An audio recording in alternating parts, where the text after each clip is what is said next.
Motor Speedway. They're lean, they're mean, they're 5 to 7 horses, a man and machine. They're 4 wide before they start to slip and slide. The Coast to Coast Racing League 350A Modifieds, Pro Late Models, and the 360 Sprint Cars.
Three races left to go in the Coast to Coast Racing League fall season, and we begin things off here in this final stretch at the Port, the home of Dirt Car Northeast, Weed Sports Speedway in the Empire State. This 1/3 mile D-shaped oval will not disappoint as we welcome you to another edition of Monday Night Madness here on the Coast to Coast Racing Network. Well, we've got some tight battles around the corner, and it's a track where anything can happen at any given point in time. So glad you could join us. Marty Scala with you alongside Zach Chapman, and just making his way home for the World Finals about 24 hours ago, Dean Reynolds with us. Shaggy, will begin with you. We've got 3 races left. Every race matters here in the tight battle to the end. We look at the Open 358 first, where Isaac Salas comes in up 38 points on Anthony Morano with drops. Yeah, I mean, this is a place where, not that you don't want to qualify on the pole, but with the invert, and you really want to nail the heat. It's going to be so hard to pass here. Nail qualifying, as it's going to be so hard to pass in the heat. So this place, man, it doesn't have to be your fault. It's so easy for someone to make a mistake in front of you. And Dino, let's move over to the sprint car side of things, where Brandon Dittmer's in a tight battle, up 16 points on, actually make that 15 points, I believe, up on Brian Moore Jr. coming on in. But also in the Renegades, Patrick Spangler, though, on the other hand, in a dominant lead over Chad Greggs. Yeah, I actually ran the matinee today, and the track got tricky, but there was definitely 2 lanes there I was running the top and very comfortable until Gavin Chatham did his normal and got me on the bottom there. And Patrick had a lot of tough luck in that matinee, so hopefully it doesn't carry over for him tonight. But it was really a really good race, so I think we're going to see some good racing. So as qualifying is underway, Anthony Morano sets the bar here on lap number 1 as he comes across the start-finish line. Want to wish all of our veterans there that have served our country as well, those that have served and currently serving, a happy Veterans Day. We hope you are enjoying it right today with your families and friends. So Anthony Morano, though, currently the quickest at 15,300. Morano quickest, though, of everyone in sector number 2. Is he better? No, 15:51 on lap 2. Here comes Slide Job. Isaac Sala second in points. He's 100th behind in qualifying. Is this lap better? It's not. 15:510 on lap number 2. Lawson third on qualifying as Connor Ross comes across the start-finish line. Sam Bachman, though, in the purple in sector 1, goes quick time on lap 2 with a 15:28. 15276 for the 007 of James Bond himself, Sam Bachman. Here comes. That came just in time. I was about to talk about how you don't improve here on lap 2. Joseph Grandy nearly improved on lap 2, but a poor sector 2, 1566 for the 518. And so that puts an end to qualifying. Sam Bachman, the quickest driver. And, of course, with 21 drivers, we'll have 3 heats tonight.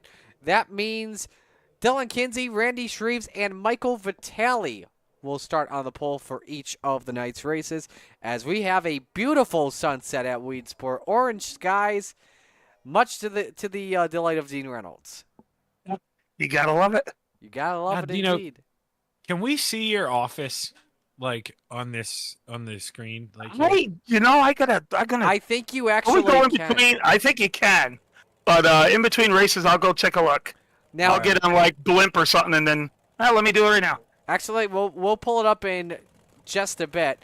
I'm pretty sure if you go into free roam, and I can't do it right now because I don't have my Xbox plugged in, but my Xbox controller, I should say. But I believe, isn't it inside that Weedsport Speedway office, or is it in the museum? No, it's in the Weedsport Speedway office in the back. Okay. Yeah. Then, yeah, I'm pretty sure that's in there. So, anyway, Heat 1 brought to you by Gambler Motorsports, an official team of the Coast to Coast Racing League. As Dylan Kinsey puts it on pole in the 639. Next to him, it is Logan Wentz in the 118. Wentz has to start for the back, though, tonight, so that moves Sam Bachman, Jake Henry up a row. Brian Lawson third, Harold Klump fifth, and Jeff Barker, the brewer-to-be, starts from 7th. Green flag is out. Winner starts on the pole position for tonight as we're underway. See if Sam gets wound up here on the top. This could be, this EOL by Logan could be really deadly for everybody if Sam gets going. Absolutely, especially because this is a track that is about track position. The FTM drivers are side by side. Bachman leads lap number 1. Kinsey second. Nearly puts Brian Lawson up into the wall as the FTM and Venom drivers do battle here. Jake the Snake Henry in 4th. Luckily, everybody makes the show here tonight, Zach, so it doesn't have to worry about trying to fight for a spot. Yeah, I imagine those two up front, they love having those epilepsy awareness cars leading the pack. And, you know, as much as Sam or Dylan would love to go up here and take this, I think he's pretty content right now until we wind down.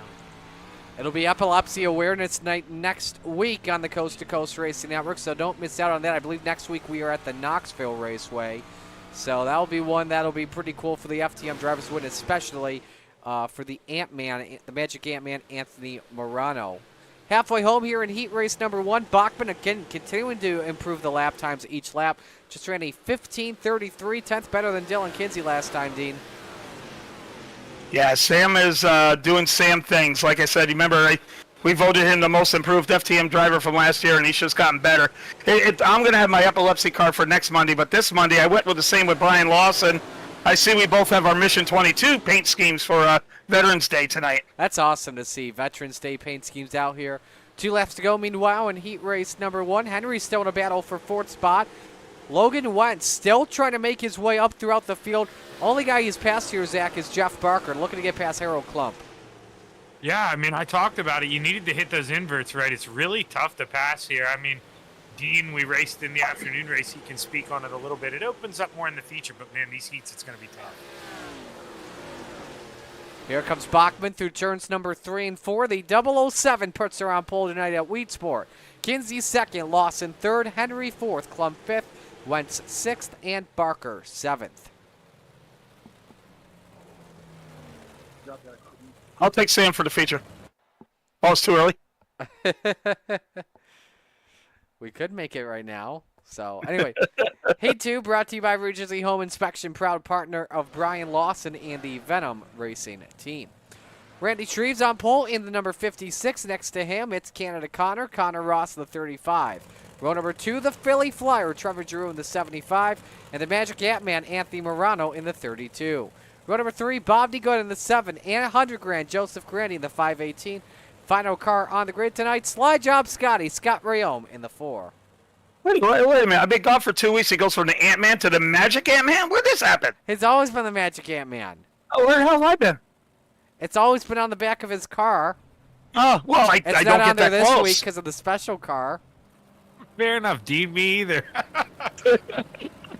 I guess I got to get up there somehow.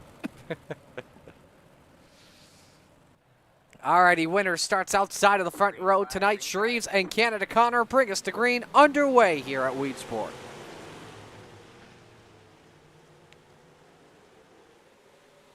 Still side by side, Ross looks to clear Shreves down the back, which he does. Marauder and Shreves make contact along with Connor Ross, and around goes the 56 right in front of Bob DeGood.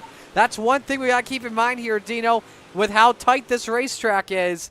As Connor Ross actually goes over the cushion, allows the Magic Ant-Man to take the race lead. If an accident happens here, Dean, there's nowhere to try and avoid it. Yeah, the track's narrow to begin with, and then when you got the walls on the inside of the corners there, it makes it doubly tough. And usually, though, the contact is when you go into 1 because it's such a tight corner, but that was strange to see it there in the middle of 3. 34. Advantage, though, Joseph Grandy started back in 6th. He's made his way up to 3rd, Zach, taking advantage of that accident.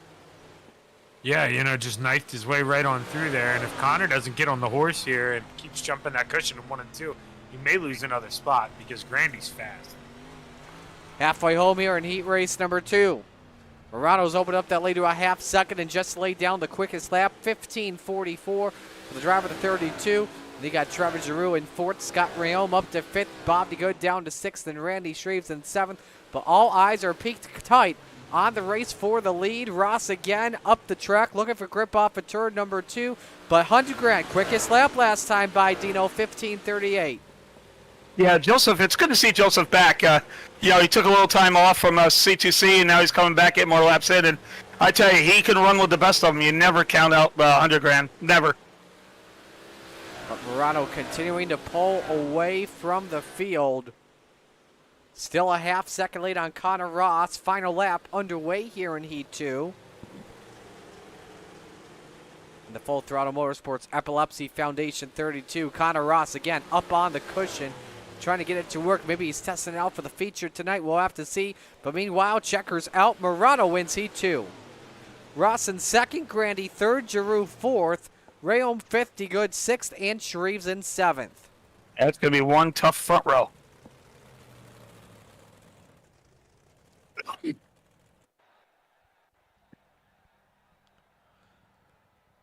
So now move on to our 3rd heat race of the night. That's brought to you by Maurer Farm Management, proud partner of the Retreads division in Coast to Coast. Michael Vitale, the jokester, on the pole in the 213. Next to him, it's Dean Reynolds in the 79. Row number 2, Brian Dickens in the 122. And Slide Job Isaac Salas in the 5.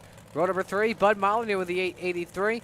And John Morano in car 33. Final car on the grid this evening, the Spider Monkey, Brandon Dittmer. Thank you. I like the all Albano car. What car? Yeah, Michael's welcomed me back, Vitale, and I like his all-white car. It's really nice. Oh, nice. Yeah, does have a new paint job.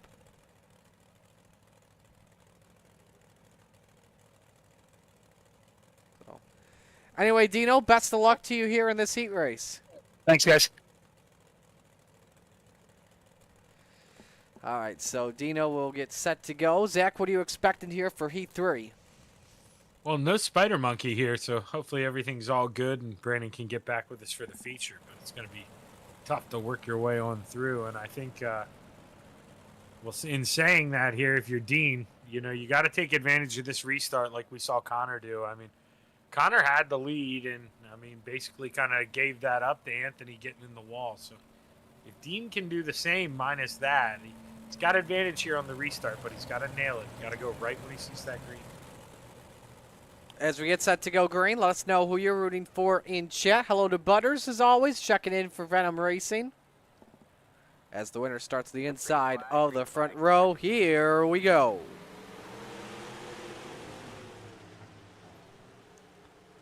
I think Molyneux caught the Jersey barrier for just a moment, and up the hill he goes, not just in turn 1, but also in turn 2.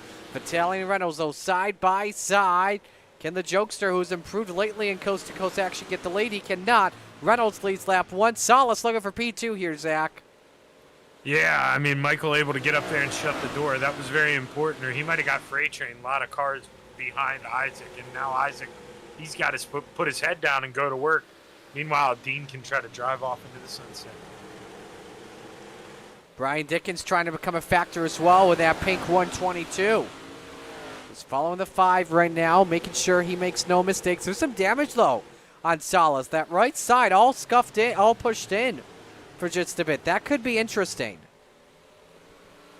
Yeah, I think he pissed that wall, and I mean, definitely it's got to affect the car a little bit, especially Marty, since you're constantly turning going down the backstretch. But if anybody can get through it, we know it's that 5 car. Yeah, you can see the paint scuffs on the right side door of the number 5 as he, Vitale, and Dickens all continue to do battle for the second spot. 3 laps to go in Heat 3. Dino, meanwhile, the half-second lead on the jokester. Try to increase that along to turn 1 with a deep send in. Yeah, and this would be an FTM heat sweep. Am I right here, Marty, if he pulled this off? You would be correct. Absolutely. 2 to go, meanwhile, the jokester and Salas and Dickens all trying to end that. 5 car just had its best lap of this heat, though. 15:49 last lap.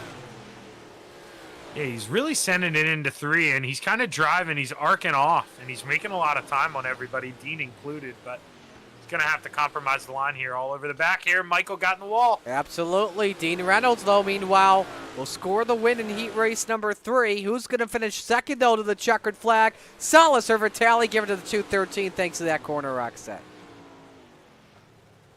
Dickens 4th, Morano 5th, Molyneux 6th, and Dittmer in 7th. Well, we will step aside and take our first break of the night. And when we come back, it's feature time. Stay with us on the Coast to Coast Racing Network.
Warm-ups continuing here at the Wheat Sports Speedway. Anthony Morano quickest, 15:27. Sam Bachman second, 15:40. Scott Rayome is third, 15:48. Brian Lawson fourth, 15:49. Michael Vitale, Joseph Grandy tied for fifth at a 15:51. A lot of drivers taking hard hits in the background. I just clobbered somebody. I think it was Vitale. Don't know if a right front brake disconnected or something, whatever it was. Yeah, Some major hits. Now, tell me I'm wrong here, Dino, but I'm a little worried. I see a lot of guys following each other here. What's the track like? Yeah, it's going to be tough. The Weedsport, since the old build a couple seasons ago, does not develop that outside like it used to, and unfortunately, it gets bottom dominant. Sometimes you can roll the middle in 3 and 4, and then the other time you just got to hope for somebody to make a mistake going into 1, either on the inside, hitting the inside wall, or on the outside, hitting the outside wall, and you don't get caught up and can take advantage of it. So it's going to be very technical, but it's also very mentally challenging as well, because you want to make sure you don't hit the guy in front of you, and you're worried about the guy behind you. That made all sense. Well, let's go ahead and meet the field here for our 30-lap feature. Here is the RSN trackside starting lineup. On the pole, Sam Bachman in the 007. Next to him, it's the Magic Ant-Man, Anthony Morano in the 32. Row number 2, Dean Reynolds in the 79, and the 639 of Dylan Kinsey. Row number 3, it's Canada Connor Ross, the 35, and the jokester, Michael Vitale in the 213. Row 4, Brian Lawson in the 9, and 100 grand, Joseph Grandy in the 518. Rounding out the top 10, Slide Job, Isaac Salas in the 5, and Jake the Snake Henry in the 171. Row 6, the Philly Flyer, Trevor Giroux in the 75, and Brian Dickens in the 122. Row 7, Harold Klump in the 2, and Slide Job Scott Rayome in the 4. Row number 8, John Morano in the 33, and Logan Wentz in the 118. Row 9, Bob D. Good in the 7, and Bud Molyneux in the 883. Row number 10, the Brood to Beast, Jeff Barker in the 513, and Randy Shreves in the 56. Final car of the grid tonight, the Spider Monkey, Brandon Dittmer in the 83. Dino, you picked, I think Bachman it was. Yeah, we'll stay with Sam. Alrighty. I am going to go with Anthony Morano. How about you, Zach? All right, well, Dino, no offense here, but you're stuck on the inside. I'm going to go with Dylan. But I'm still a little rusty. I would pick Dylan, too. So, all right, Dino, best of luck. Thanks, guys. Set to go here for our Flatline Racing Bodies green flag. First one of the night, 30 laps around the Wheat Sports Speedway. It is time to shake and bake here. Sam Bachman, Anthony Morano, set to bring us to the green. 30 laps around the port. It's time to get it on.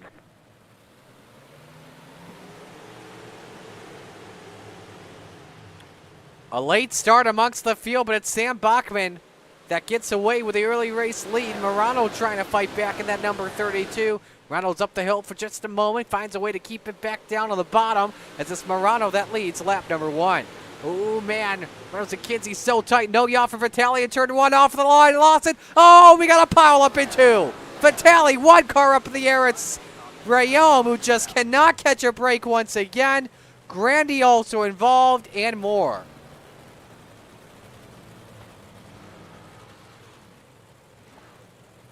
Lot that just broke out in that accident here, Zach. Here's the replay. This is from the back of the pack, not from what caused the accident in front.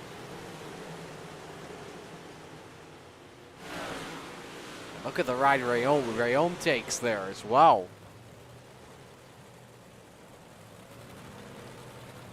Onboard slide job, Scotty.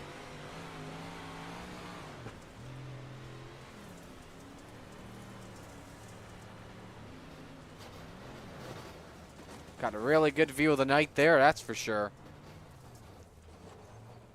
There's Joseph Grandy as well in front. Our first yellow of the night. Again, all replays brought to you by Malcolm's Mills Mill Riding. Yeah, and that's just, Marty, product of the beast. I mean, everybody's going to have a different entry point there into turn 1, and Dean lifts. Michael kind of panics there, gets in the brakes, it tightens up. And Brian Lawson, can't react that quick. And, I mean, that's just turn one, it can be wild here. You got to be ready for anything.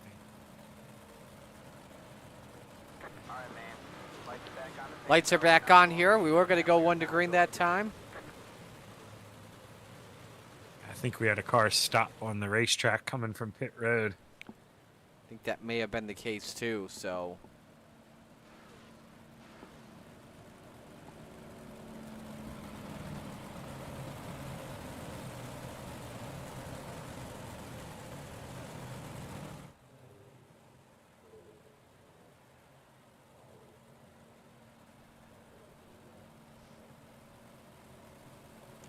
Now we're doubled up for our first restart of the night.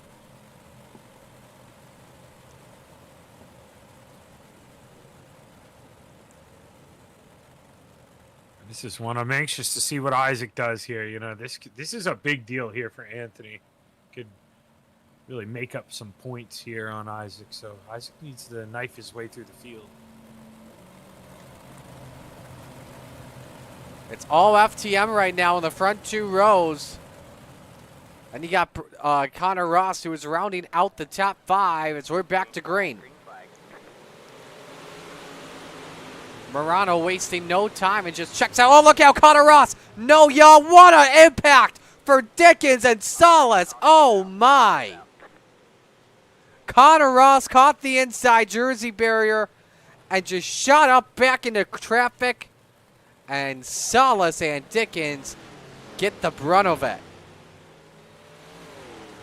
And I'll be shocked. Well, yeah, Isaac is going to pull off here on the pit road. That was a hard hit for that 5 car. Very hard hit. Watch the 35 in turn 1. Caught the wall, and look at this. Nothing they could do. Right on board with Isaac here.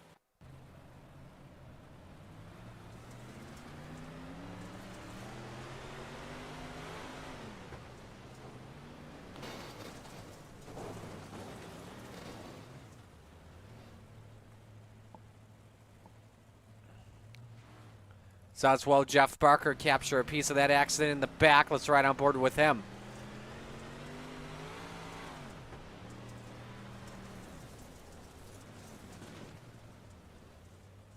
Just caught Salas there while trying to avoid the accident.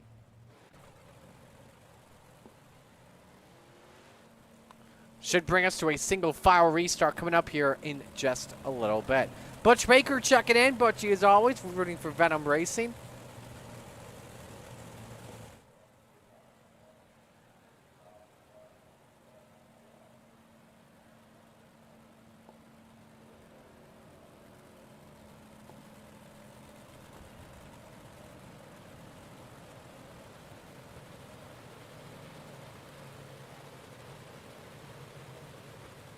Yeah, Marty, looks like they're going to double it up one more time. I thought with you, with that being 3, we'd go back to single file. But, man, they're doubling up here. I thought that would be the case, too, but guess we'll come back to green here. Double file.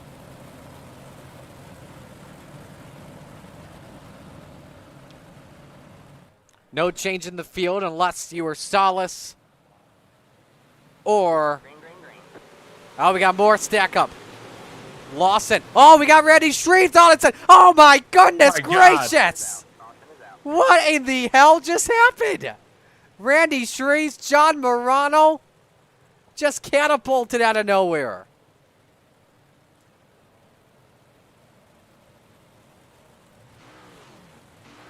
Now, without question, this will have to be single file. Grandy's in the back here. Oh, my. So that's what happens in the back of the field. So that's what Logan Wentz get into a light pole. Yeah, Trevor Giroux gets a little contact from Brian Lawson. He gets in the wall, and that's where the stack-up starts. And, boy, Randy Shreves, you see he's in the middle of there, Marty. He just gets launched. How about John Morano as well? He took a wild ride, too. How did he go leapfrogging?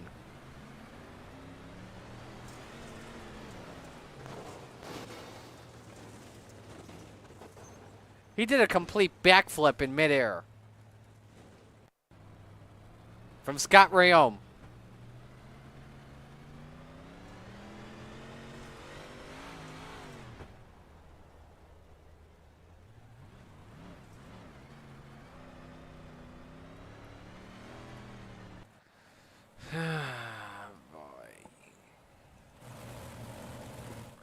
So single file rest of the race here without question.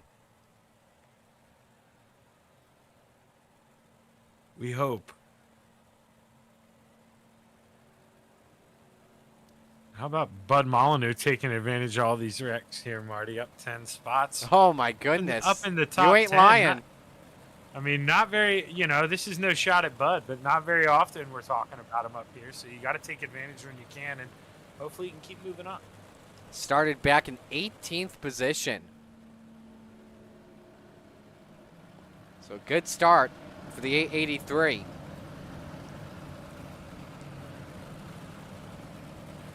A couple of other drivers that have moved up. Harold Klump up 7. Brandon Dittmer up 9. They are in 7th and 6th and 12th respectively. We're back to green. And now we got another yellow. Oh, this is why Shreves and Morano were making their way back out on the racetrack. And they stopped. We'll show you here. They were trying to get out on the racetrack. Shreves got on the track. His drivers were passing him.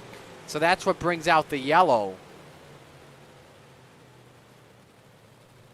That's iRacing, Susan.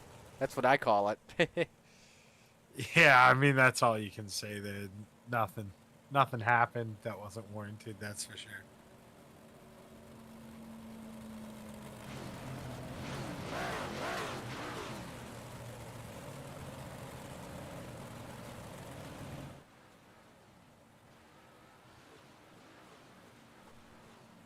And still a long, long way to go here, Marty. Absolutely. It feels like this one's gone forever. But yeah, we do have a long way to go. That's for sure.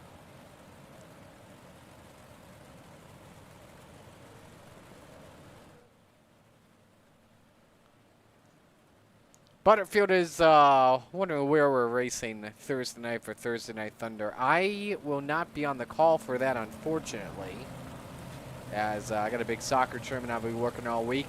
Cedar Lake Thursday night, so that should be a fun one.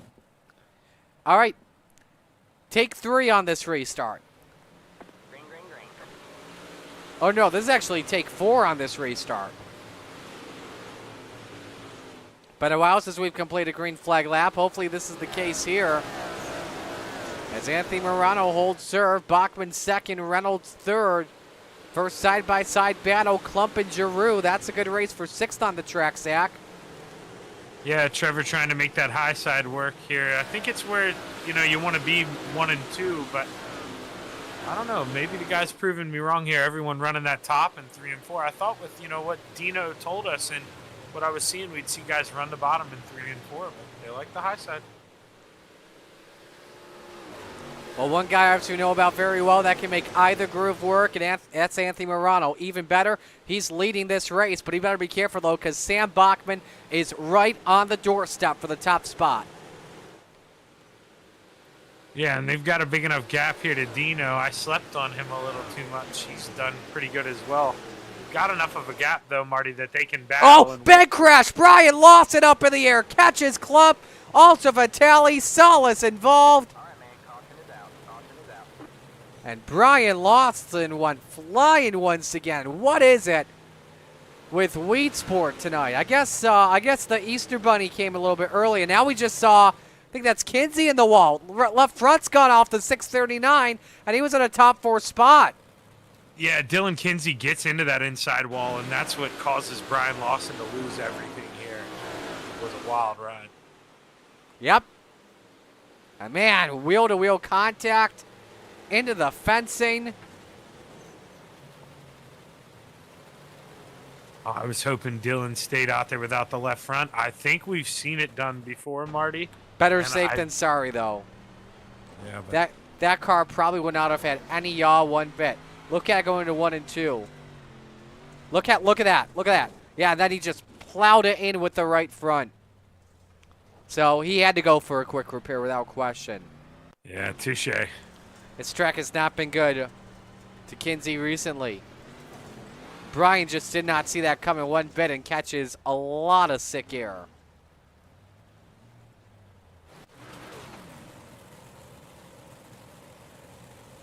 Both drivers now in the back. And Marty and Bud just keeps moving up. Top 5. Yep. Does have a top 5 earlier this season. I believe it was actually on the podium. An open 358 action this year.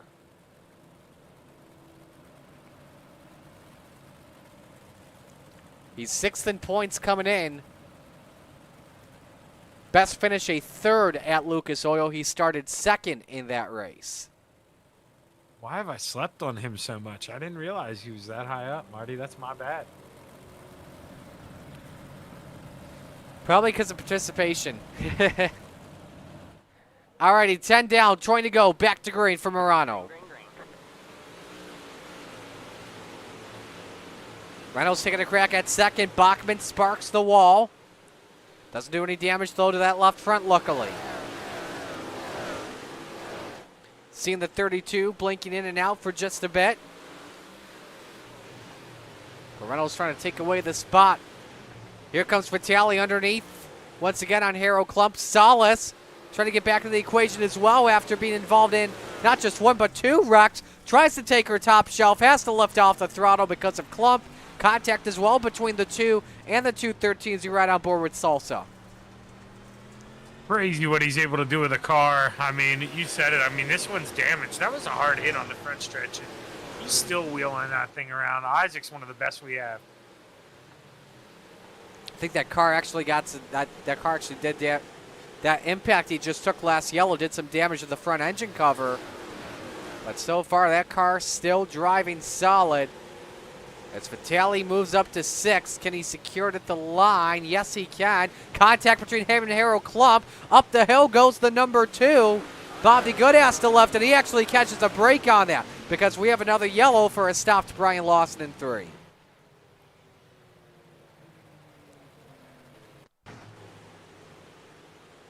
Racing John Morano for a position. Joseph Grandy.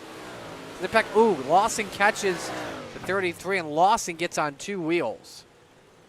And that will end the Venom Racing driver's night.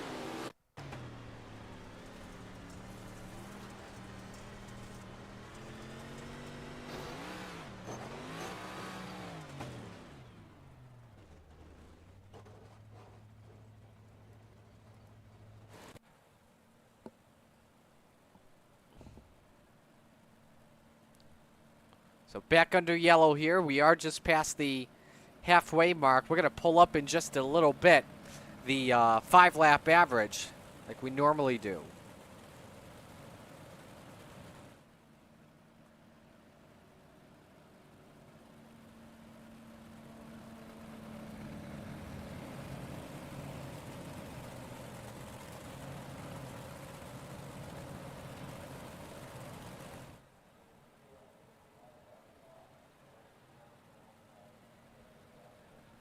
You know, I'm wondering now that the field we've tightened up a little bit, Marty, if they'll see that Anthony's running so low in 3 and 4. He's pretty much the only guy doing it. And leading the race, you'd think monkey see, monkey do. So I imagine some of these guys will take the hint here when they see it. He, along with Dean Reynolds and Trevor Giroux, are the best drivers on the track at the moment.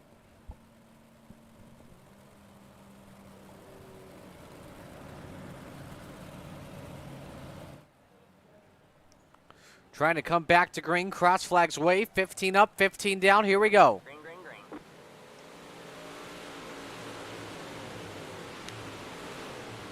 Morano able to hold serve. Giroux for the bottom step of the podium on Reynolds. It's a Philly Flyer against a Boston Bruins fan. Giroux scrapes the bottom. Everybody hanging on to their cars at 3 and 4. Here comes Vitale, meanwhile. He fights back on Bud Molyneux. I think he edged him out for 5th there at the line, Zach. Yeah, and he's getting a good run here down the back stretch. And he He's been getting the best run here off of 4, so I think the 213, he may even clear him here going into 1. He can. He did. So Vitale back up a spot. Molyneux, though, up 12 tonight. And how about Bob DeGood? Running in 8th position. He started back in 17th. That's a great performance for the number 7. Yeah, that highlighter machine here moving on up through the field. And if he goes to work here, it looks like he's a lot smoother than that 2 in front of him, so he may get one. Meanwhile, behind him, Rayom just got a little bit too tight. He and Isaac Salas, and same with Randy Shreves, each trying to fight back after a plethora of accidents throughout the night. Let's go back up to 4th here as Trevor Giroux has company from the Jokester.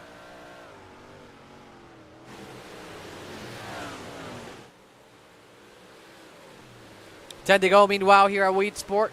That's been all Anthony Morano tonight. He's got just about a 1-second lead on Sam Bachman. Could be another all FTM sweep here tonight. Rayom in 9th is the 4th best driver on track representing FTM. Again, he's still in that good race for positions with both Salas and DeGood. Still watching Molyneux closely. Clump trying to attack on him. And Vitale, he's still trying to work around Trevor. Vitale, he's one of those guys, man. He really turns it on here at the end, Marty. Maybe a little lackadaisical here in the beginning, takes it easy, saves his stuff, but man, he's always quick at the end. Lead is up to a 2nd for Morano, meanwhile, on Bachman. Giroux trying to hang on to 3rd. Vitale still all over him. Rayom challenging DeGood for the 8th spot as you're on board with Slide Job Scotty. Trying everything to get back on that gas first compared to the 7. I think DeGood just looks so good in the turns. Then Rayom, ooh, contact there, looking pretty good in the straightaways. Yeah, Scott just letting him know he's there. Just a little love tap, and now Isaac, he's trying to take advantage here. Ooh, And the man, 5 he of the doesn't get left wall. a lot of room. This is tight, 5 laps to go. And this is just inside the top 10. This is just in the middle part of the field. Oh, and now Bob, he sees the 5 getting a run, so he goes upstairs and protects. And Slams the door right in his face. Yeah. Bob hanging on to 8th for dear life with 4 laps to go. Going back to 4th, Vitale had a good stab for just a moment. Here they come off the corner. 3 laps to go now at the line. And this time it's Rayom that gets it over Bob DeGood. He slides up the hill. DeGood gets spooked out by that. And this allows to the best drivers in the series to go at it for 8th in the end. And some contact for Salas, I think, with a jersey barrier allows DeGood to fight back. Meanwhile, 2 laps to go for Morano. He's been the dominant car so far tonight. Lead is at 1.3 seconds. Sees the white flag. We're on the final lap. Yeah, and man, Isaac, he was real nice to Scott on that last lap. That could have got bad, but Anthony coming through 3 and 4 for the final time, Marty. The FTM 32 next week, Epilepsy Awareness Night, but tonight's also his night. Morano sees the checkered flag and wins at Weed Sport. Bachman 2nd, Reynolds 3rd, Giroux 4th, Vitale 5th, Molyneux 6th after starting 18th.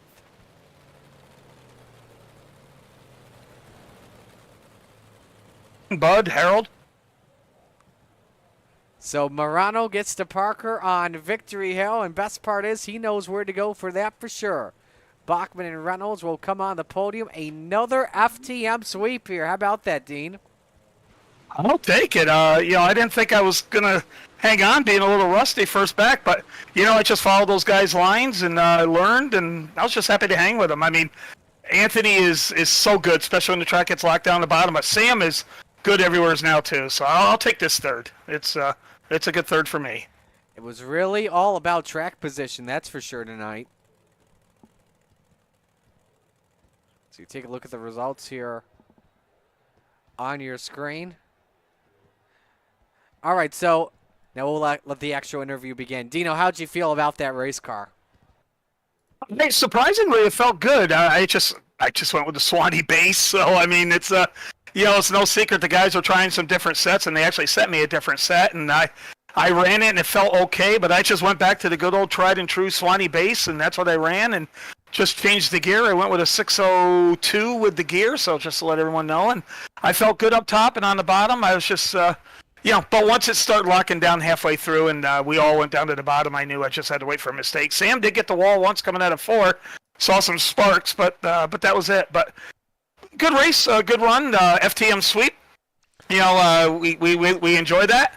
And, for the epilepsy cars, Anthony Morano, it's amazing what he does since, he does have epilepsy, and it's amazing how good he does on this sim. And I'll have my car next week for that, but I also want to thank all the veterans.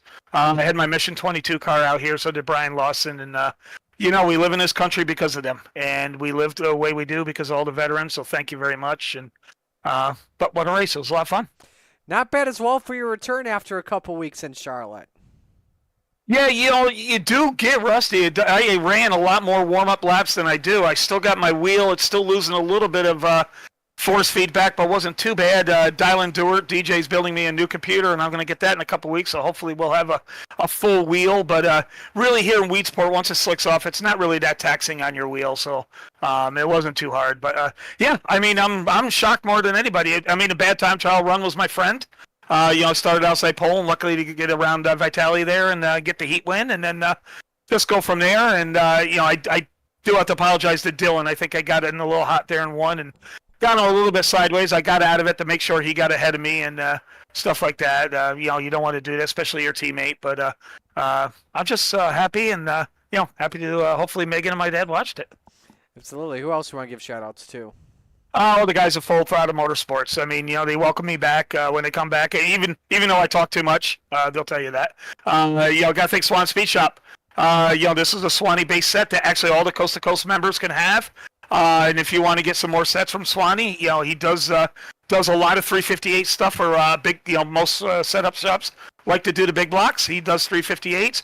If you use C2C, you get 20% off. So there's a lot of codes. So code CART, code C2C. There's a lot of them going out there. Got to thank you guys, Shaggy and Marty, for bringing this to everyone's home so our friends and families can watch. And again, thanks to all the veterans, and thanks to Regency Home Improvement. God, can't forget to thank them. If it wasn't for them, we wouldn't have a telecast. And thanks to all the other sponsors of Coast to Coast. Absolutely. And congratulations, Anthony and Sam. They were the class here, and that's what I said. That was a tough front row, and we gave it a shot, but they're better than I am. Well, great job tonight. Congrats on the run, and we'll keep you in here as we bring in your teammate, Sam Bachman. Zach, let's have you take this one. Hey, Sammy, Shaggy up here, man. You got a copy? I got you. Man, I'll tell you what. I talk to you now, I think, more than I do with my wife. You're on the podium here every night of the week, no matter what series I'm in. And you're able to finish in that middle step. How you feeling? Feeling pretty good. I was a little worried towards the end. Dino looked pretty quick on the bottom, so I was a little worried he was going to get me, but I just held out and kept hitting the line as best as I could, and the car felt pretty good. It just felt like when I come into 3 and 4, usually I have a trouble on the bottom in 3 and 4, but I actually felt pretty good down there, and I was just had my right front on and just using a little brake and coasting right in, and it felt pretty good. I just didn't have enough for Anthony, that's for sure. He's the bottom feeder. When did you feel that the top? I'm sorry, Zach. When did you feel that top went away, Sam? I went down 2 laps earlier than you. After I told Anthony, I was like, we should start running the top during our pace laps. I felt like right then and there, that next, after that, it was gone. I was hoping you'd stay up there 3 more laps. Damn it. I see you coming. Well, this could be a question for both of you guys. We saw Anthony drop down to the bottom in 3 and 4 before, pretty much anyone. And is that a gearing? Does he run a different gear than you guys, or is it just... That's Morano talent. Okay. Yeah, there's tracks where the top is dominant and he'll make that bottom work, like a Williams Grove, or even a Knoxville. Anthony's good everywhere, but he has got a knack. Him and Clay got a knack. We talk about Terry Landis in a sprint car down low. Blake Chapman has that knack down low. Even when the track is usually top dominant, they'll still run low and stay there. And then they know at the end of the race, their groove comes in, and they've already been down there. Well, it's just, you guys are lucky to have that. You get him to learn off of. But Sammy, hey man, that's this is about you. You've had a good run, P2 here. Good points night for you. Congratulations, brother. Who you want to thank? Oh, all the boys over at FTM, they really helped me out a lot. Gunnar at Swan Speed Shop, he's really been working hard getting us some dig. Dean over at Super Dirt Car Series, Expert Installation, Marty, you and Shaggy for doing the broadcast, and Coast to Coast. Good run, man. Yeah, great Good run, run, man, Dino. and good luck the rest of the way, brother. Thank you. Sam Bachman finishing in second. And now we go to the Magic Ant-Man. Anthony Morano, the winner. Track position was where it really mattered, my friend, and you got it done after laying the opening lap onward.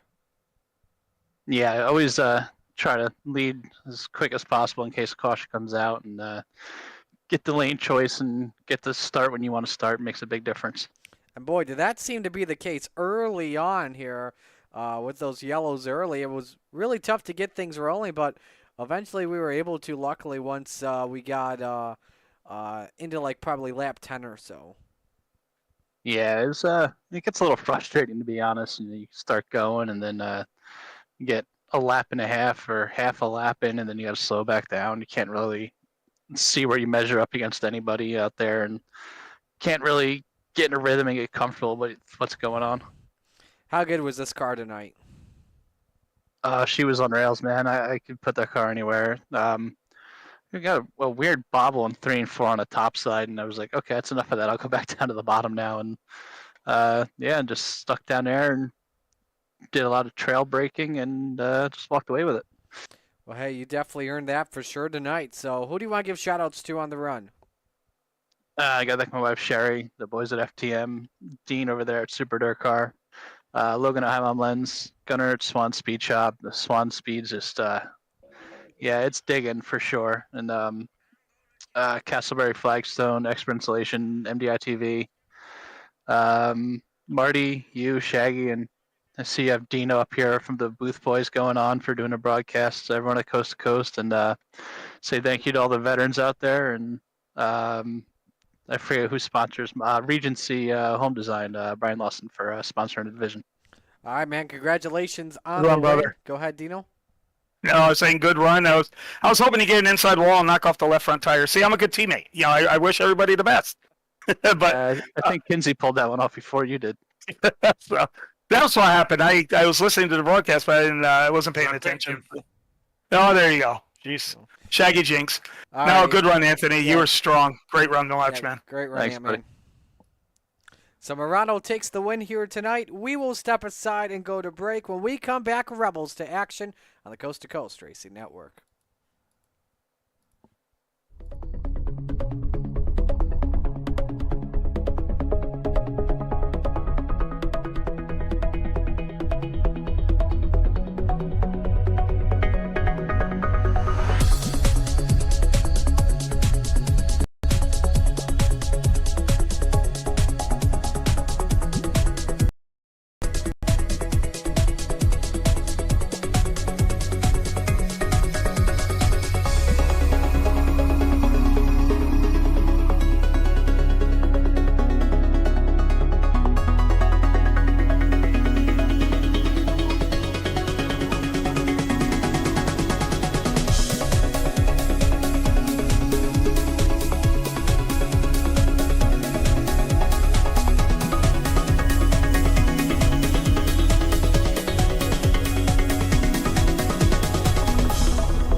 It's time for another edition of RSN Trackside, powered by Bob Johnson Auto Group on Rock Sports Network. Gets on the champion, trying to be at Bit of a hiatus, so let's get. be talking about it.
Outpouring of love was amazing. These dollars had come together to support us, and we realized no, we didn't want to use them for us. We wanted to use them to help others. The foundation has done so much for so many people. It helps any family that has somebody, whether it be a crew member or one of the drivers, that get hurt. We can help them to get through the situation. I was injured in a non-wing sprint car accident that broke my neck and left me with a spinal cord injury. I was in the hospital 8 months, and that got really, really expensive. So having that extra help to help push me and my family forward was a big deal. I was involved in a pretty gnarly sprint car crash. Found out my brain was swelling and bleeding. Pelvic bone was broken. I had 2 cracked vertebrae on my back, and I was in the ICU a little over a week. The Steve King Foundation reached out to my parents. We received a donation from them. Immediately, they started me on what's called neurofeedback, and insurance did not cover the neurofeedback appointments. So we received another donation from the Steve King Foundation. It really helped a lot, and I just want to say thank you. Thank you from the bottom of my heart to the Steve King Foundation for everything that they have done for me. This last Sunday, I got to turn laps in my modified here. That was my first laps back in a race car since the accident, and I truly believe that if it wasn't for the Steve King Foundation, I wouldn't be able to do that or be where I'm at today. Yes, Steve's death is the reason the foundation exists, but it's Steve's life, and it's the lives of racers everywhere, is the reason we're able to do the work we do.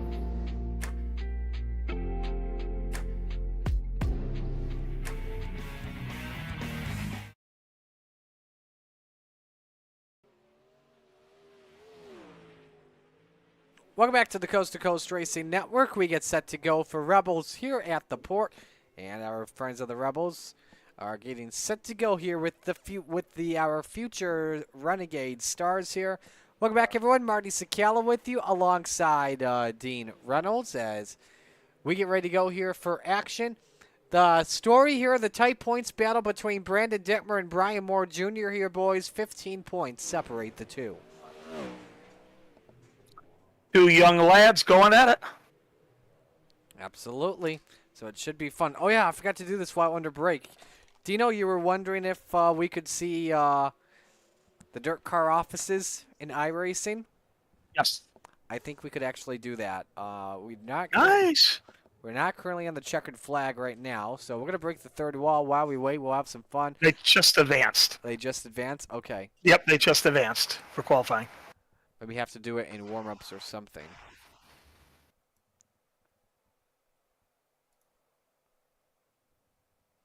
First driver on track, we'll watch Slide Job. Isaac Salas takes the field here in qualifying.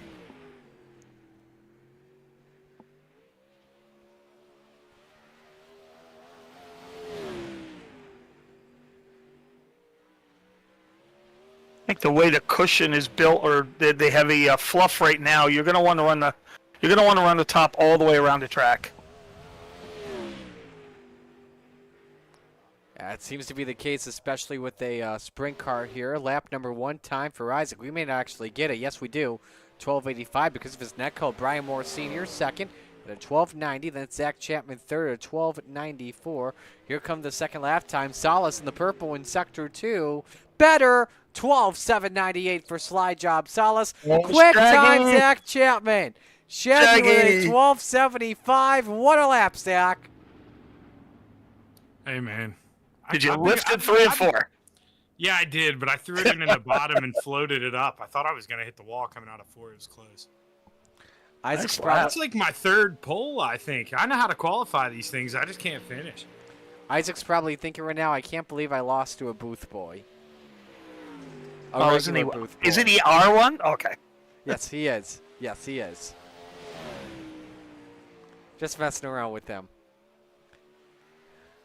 Brian Moore Jr. across the line as his first lap is officially underway. This will be the only lap he gets put up. Yeah. In the green, so likely not a pole time. It's 10:13:21. So Brandon Dittmer, Ryan Beagle will be your pole sitters for each of our 2 heats. Fortunately, that second lap does not come in time for Moore Jr. But Shaggy, you're the quickest, man. 12:75. Yeah, now I get the lucky 4th starting spot here. Let's get set to go for heat action here. Brandon Dittmer on the pole, the Spider Monkey in the 83. Next to him, it's the captain, Gary Taylor, in car 34. Row number 2, it's Brian Moore Sr. in the 558, and Shaggy Zach Chapman in the 72. Final row tonight, Randy Shreves in the 56, and the mayor, Steve Bixler, in the 75. Zach, good luck tonight, buddy. Good luck, man. Yeah, appreciate it, guys. Alrighty. Now, I do want to see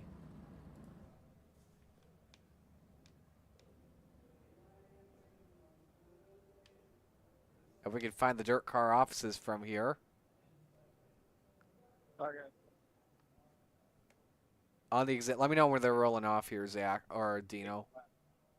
I can. All right, nope. I don't think that's the HBR shop. You can see that. And I know the dirt car offices are somewhere.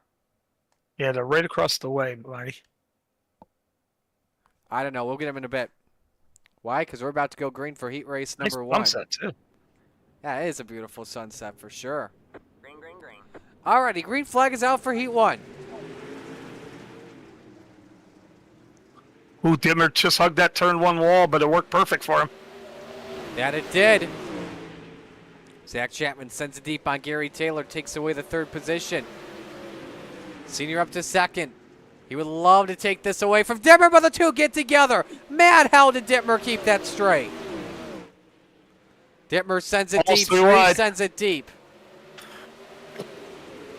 Taylor trying to take back the 4th spot, but unable to do so. And he may even lose 4th to, or lose 5th to Steve Bixler, but no, Bixler goes around. That helps the captain take away 5th. Shreves, meanwhile, quickest car on track. Nice impression, Brian Moore Sr., but it costs you a spot.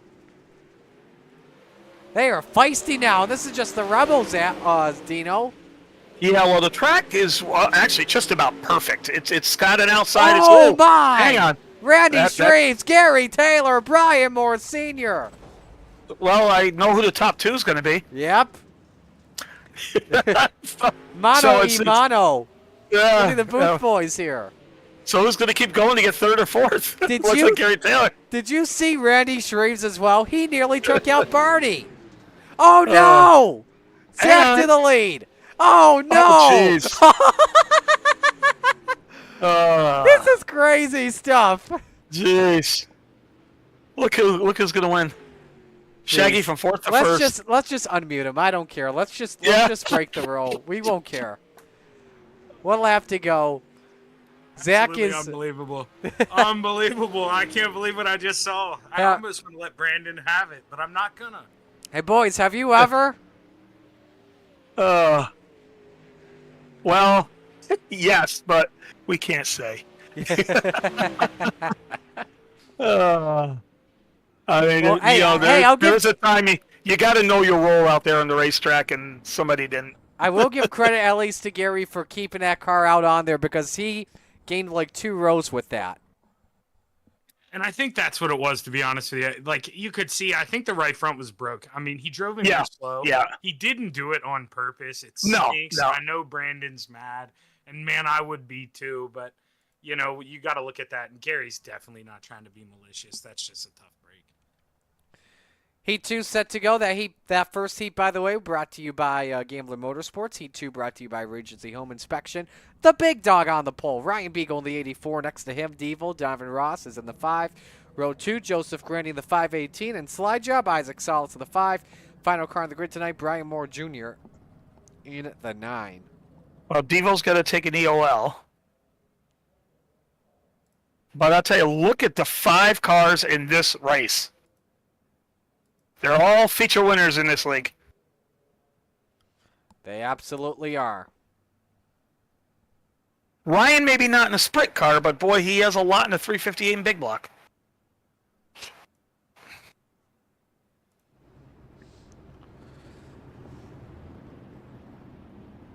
Well, the winner starts on the outside of the front row. We know Zach Chapman's on pole. Who else will be on the front row? About to find out as we go green here for Heat 2.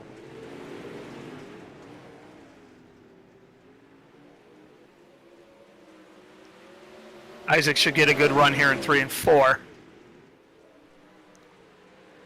That's 3 the should be case. his if he doesn't make a mistake now. Solis leads lap number 1. Yeah, and you mean the whole race, right? Because starting beside me on the outside, I plan to just look at him coming down the backstretch. Beagle, Randy. Oh, hang on. Yeah.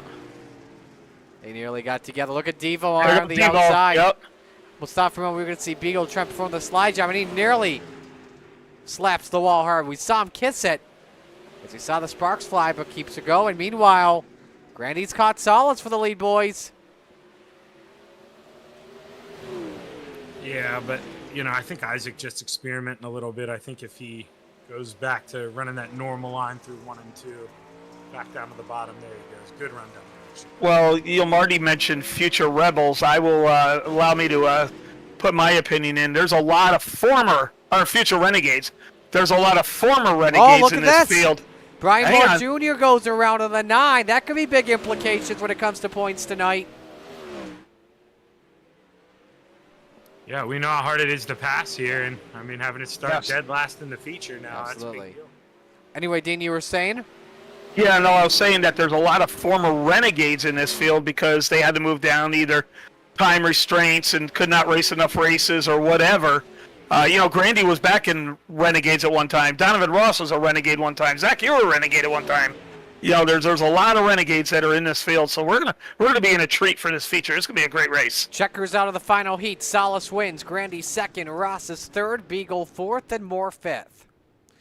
So we will step aside, take our next break here. When we come back, feature time for Rebels right here on the Coast to Coast Racing Network.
Per Dino's request, yes, the dirt car offices are in iRacing at the Weed Sports Speedway. Nice. Pretty cool to see. Pretty cool to see. I'll be there 9 a.m. tomorrow. Nice. Yep. Go visit Dino. Tell him Marty sent you.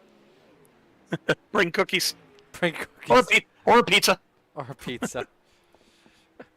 All right. Let me unplug my controller and replug in my Stream Deck so that way I can actually control the stuff. So actually control cameras here. Anyway, Zach Chapman quickest.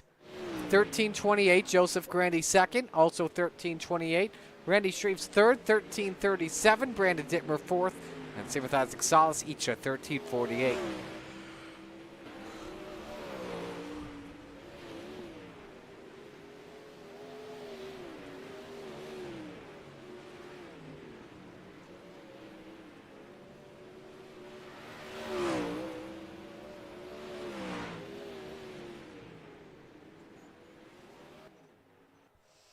Alrighty, we are set to go racing here for our second feature of the night. Once they move it over to race, we'll get you your RSN trackside starting lineup. On the pole, Shaggy Zach Chapman in the 72. Next to him, it's Slide Job Isaac Salas in the 5. Road 2, the Spider Monkey, Brandon Dittmer in the 83. And 100 grand, Joseph Grandy in the 518. Row number 3, the Captain, Gary Taylor in the 34. And Evil, Davi Ross in the 5. Row 4, Brian Moore Sr. in the 558, and the big dog, Ryan Beagle, in car number 84. Riding out the top 10 tonight, Randy Shreves in the 56, and Brian Moore Jr. in the 9. Final car on the grid, Steve Bixler, the mayor, in the 75. 15 points, the gap between Dittmer and Moore Jr. Could get interesting headed to Knoxville with 2 races left to go in the season. Picks to win tonight. Zach, we'll go with you first. I'll take Isaac here. I'll see if I can help myself out. Alrighty. Dino? I'm actually going to take Shaggy, even if I had the first pick. I like what Shaggy's doing, and we've been talking about the track and how it changes, and I think he's going to be very methodical about this, and he's going to come out with a win. Let's make it a Booth Boys sweep. Give me Brandon Dittmer. See what you did there. I'm picking up what you're putting down, Marty. Yep, you betcha. You betcha. Anyway, Shaggy, best of luck. Good luck, Shaggy. Yep, appreciate it, guys. Our goal here by the end of the night is to interview a booth boy in each of the 3 races. That would be cool. Has that ever happened? I don't think that ever has. I don't think there's ever been a booth boy sweep in a podium, has there? I don't think there has. No.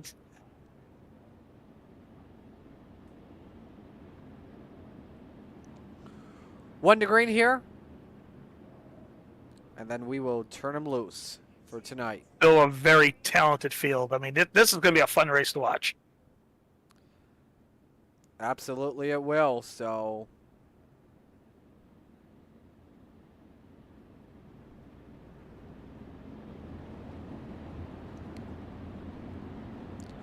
Well, we're set to shake and bake for the second time tonight. Zach Chapman, Isaac Salas, put him on to pit road. Flatline Racing Bodies, green, set to come out. Let's get it on here at Weed Sport.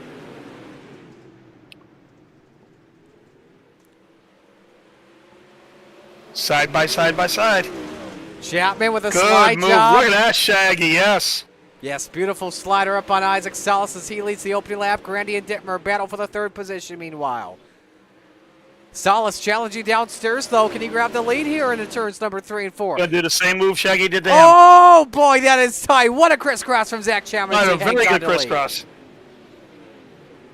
I'm going to get tired if they do this for 28 laps. Dittmer and Grandy with a little kiss between the two. Davi Ross rounds out the top 5. Again, Grandy peeks underneath. Nothing working there. Top 3 drivers, nose to tail for this race lead. Still Zach out in front of Isaac and Grandy.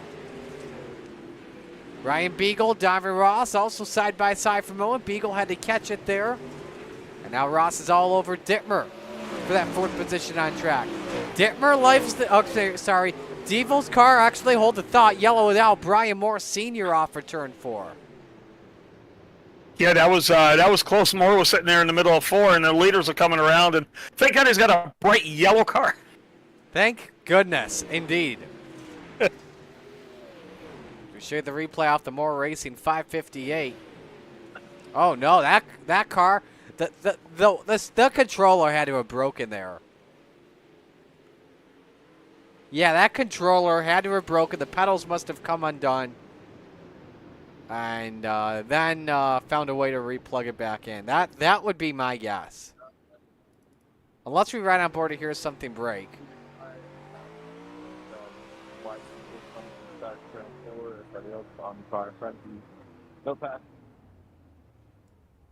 Either that or he just ran out of gas. No, he can't have. He could not have run out of fuel. I think the pedal set broke.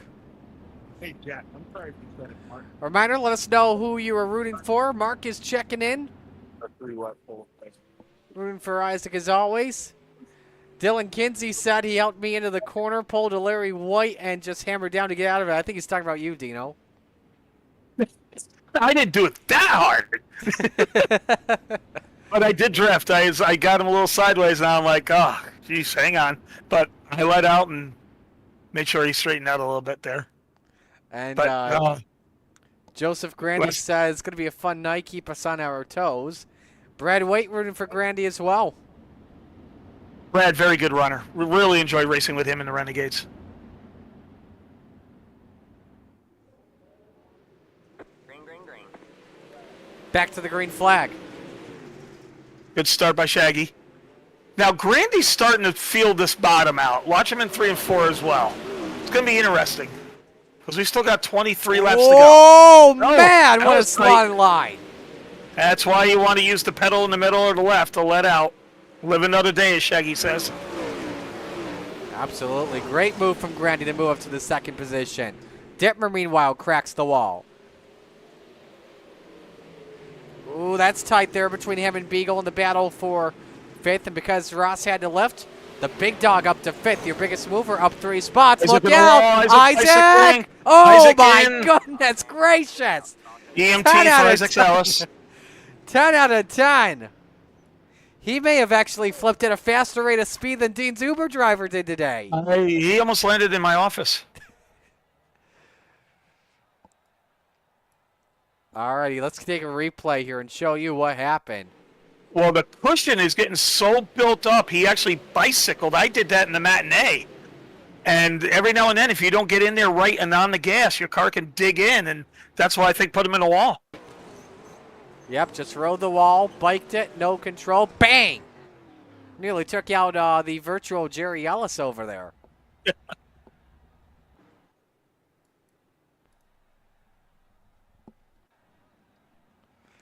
But a violent crash, Salas done for the night. Of course, it came at a perfect time because Kelsey joined in. Isaac was probably still reacting to the Christmas stuff already put up. We like Kidding. when Kelsey's joining us, whether Isaac's racing or not. Yes, we do. We do. We do. Yep.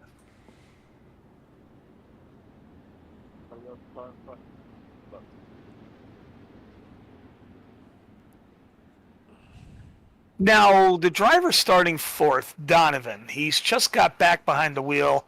He was real busy in the summer, traveling and working. I tell you, though, when he gets the rust off of him, he can beat anybody, and he really does like the outside.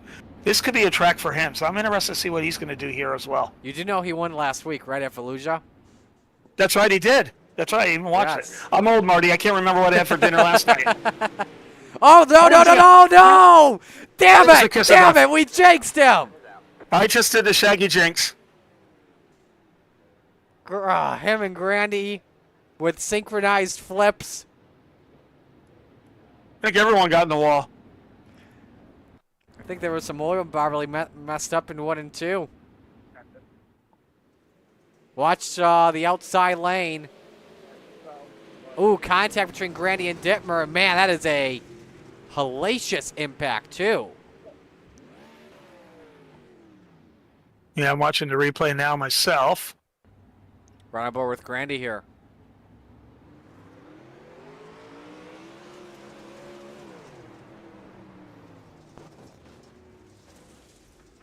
Yeah, Joseph actually mic'd up and apologized. If you look, it looks like he got wheel spin in the slick.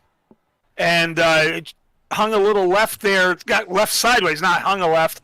And Dittmer was just trying to pitch his car going in, and they met. It's all racing, but it was just one of those deals. Hopefully they can, well, it looks like they had a tow, so hopefully they can get back out before we go green. But here with the short track's going to be tough. But yeah, that's what it looked like happened. It looked like when Joseph got into turn one, he got in that slick and the car just got a little sideways.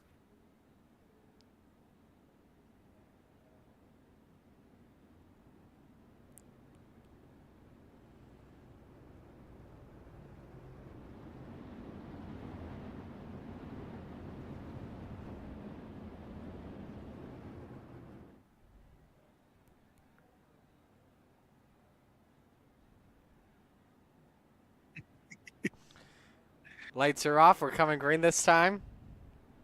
I wonder how Shaggy's nerves are doing up here, Marty. He hasn't been up here in a while, and he's a guy that knows what to do out front back in the day, but now that he's becoming a really great broadcaster and just only can race when he can, it's a different world. I was nervous when I ran that 358 race because I haven't been behind the wheel in 3 weeks.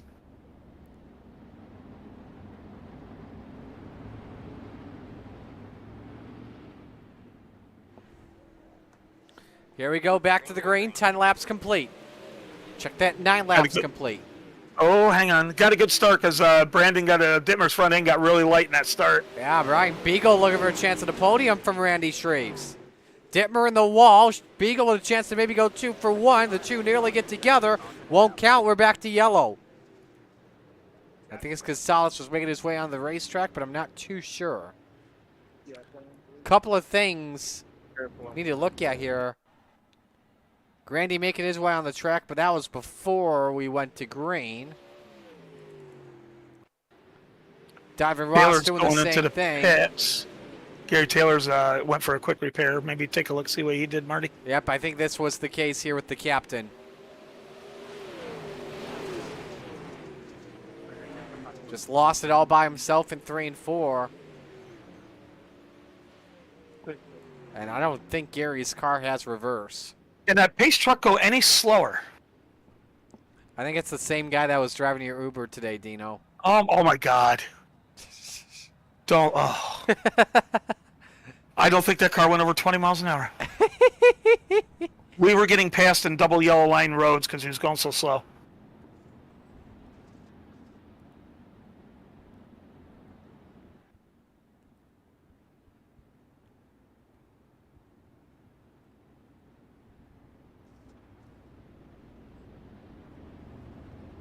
I don't know where Gary's going here. Because he went in the pits. There he goes.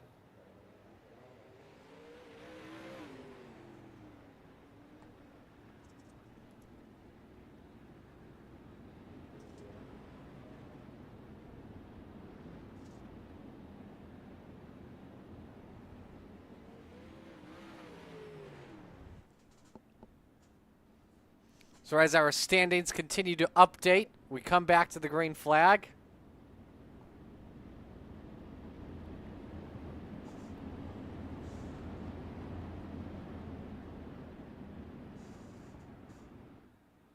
Hey, can't count out Randy Shreves, Marty, in 4th as well. Green, green, green. Here we go for the restart. Oh, Dittmer caught the Brandon, jersey hang barrier. hang on. Great job to save it. Ryan Beagle trying to take advantage of this one into turn 3. The big dog actually loses a spot. Randy Shreves edges out the 84th the line. Yeah, Randy likes the high side, and this track has still got some bite up there, and he's going to let her eat. Of course, if I say that, it goes right through the middle.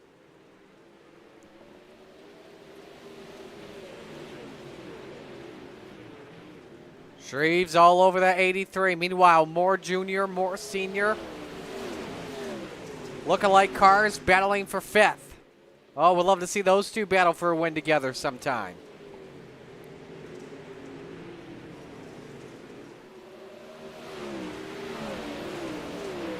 Dittmer hanging on to that 2nd spot for right now.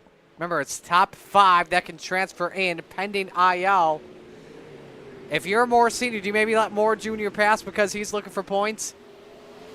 Well, if you want to keep peace at Thanksgiving dinner, absolutely. But don't announce it because, like NASCAR, they'll fine you. That is true. And suspend your race. There goes never Shreves. mind. Shreves through to second. Great pass on the 83. Brandon did the I'm in the points, let's slow up and let it go. Ooh, but Beagle got sideways and around. He goes with a 56. Oh, hang on. And Grandy is involved as well. Grandy. Shreves upside down. Damn it, the jinx broke out again.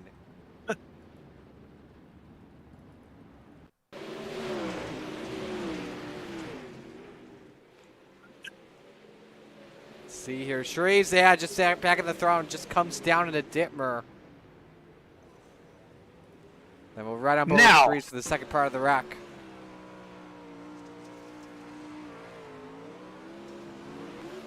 I am going to do a little analysis and tell you what kind of happened on that as well. Alrighty. Look at Ryan Beagle's wing. He's got his wing way back to about a 6 or a 7, and watch him when he goes in 3 and 4. That car pushes across the track and scrubs off speed. And Randy just had such a good run coming in that Randy had to take a little bit of evasive action, and then Dittmer was there, and that's what made that. It's all racing, but, you know, with these setups and everything, these open sets, you don't need to put your wing back there. And Ryan's not a sprint car guy. Oh, wow, that is a great point you make. Yeah, Ryan is not a sprint car guy, so he feels like the car is loose, and what do? You move the wing back. Yeah, you can see the wing is not as angled as it was with the 56. Yeah, I mean, you look at Zach's. Zach's is probably at a 0. He's totally flat, relying on the setup. And Beagle's got his hiked way up, and when you get it hiked way up, your car is going to be tight, but sometimes too tight.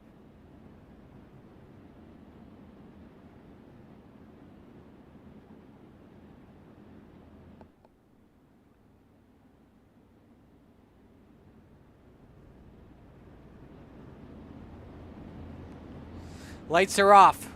Should look at the 5-lap average. We haven't done that yet tonight in the Rebels. Would guess Zach's the quickest car on the track, and that is the case. Green flag. Yeah, Zach's getting in a good groove. Even with these restarts, he's running the same lane every race, and it's the best lane too. He's led every lap here in this race so far tonight. Meanwhile, Ryan Beagle, Brian Moore Jr. battling for a hard charger spot. They're each up 6 tonight. If one gets past the car in front, they'll have it. Unless it's first and third. In that case, Beagle would have it because of the highest position.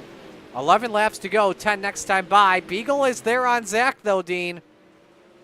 Yeah, Ryan Beagle is naturally a great iRacer, and even though he's not familiar with sprint cars, the worst thing for all of us to happen is Ryan Beagle get comfortable in sprint cars. Ooh, Beagle on There's the that wall, push. sent it way too Yep. deep. And you called it there, Zach. Really bad push. This will likely help out Moore I think his front Jr. end's broken.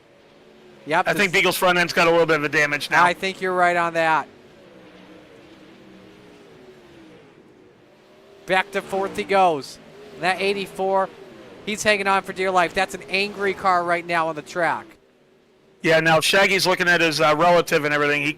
I bet you he's got a 0.6 or a 0.7 lead right now. And usually, you know, that's a pretty good lead that you can hang on even getting conservative.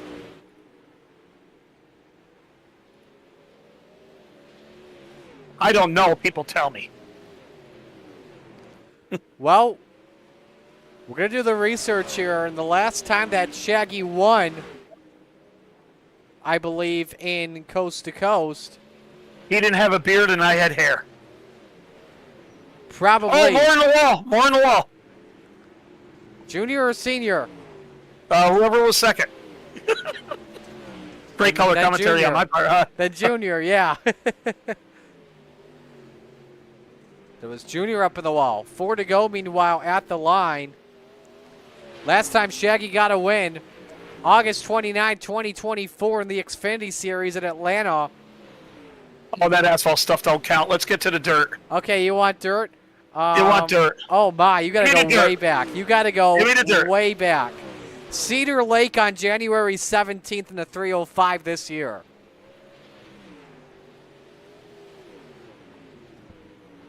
3 laps to go. Junior and senior, your best battle on track for second. Junior will likely get a points increase. Here over Dittmer tonight, especially with the accidents that Dittmer was involved in. Here comes Zach Chapman off of turn 4. White flag waves. We're on the last lap. And we're going to unmute him. The Shaggy TV, Gambler Motorsports, Cool Ray number 72 down the back chute for the final time. He's our boy. Welcome back to Victory Lane. Zach Chapman, checkered flag. Buddy's all happy. Yeah, man, I'll take that. That feels good. I mean, I know I got lucky. I heard there was trouble behind me, but, man, battling with Isaac there in the beginning, that was, I had to put my big boy pants on there for that move. That wasn't easy, and it was fun to do. Junior second, senior third, Dittmer fourth, and Beagle fifth. That's a good clan to move up the Renegades if they're all under the IL. I am not, and I'm Marty's partner for the Renegades anyway. I know my place. Yes, he knows his place in line. Now, did I say he's meticulously going to do this race and be the winner? He did exactly what I did. I'm going to be calling myself coach. Yeah, I got Dino. lucky. I mean, I did tell Dino the only time, I made a mistake. Joseph did too. That's when he was in that wreck, but I got in the wall on that restart, and if he had a good restart, I could have easily passed. Alrighty, let's get the Moors all in here, and we'll begin with Bring them both in. yeah, let's bring them both in at the same Bring time. them both Why in. not? Let's bring them both in. Yeah, absolutely. Let's talk with them at the same time. If my We mouse got can work. siblings. We got to bring them both in. Yes, we All can. right. Hey. Junior, senior, that was a good run for you guys tonight. A nice charge throughout the field. Who wants to take it first?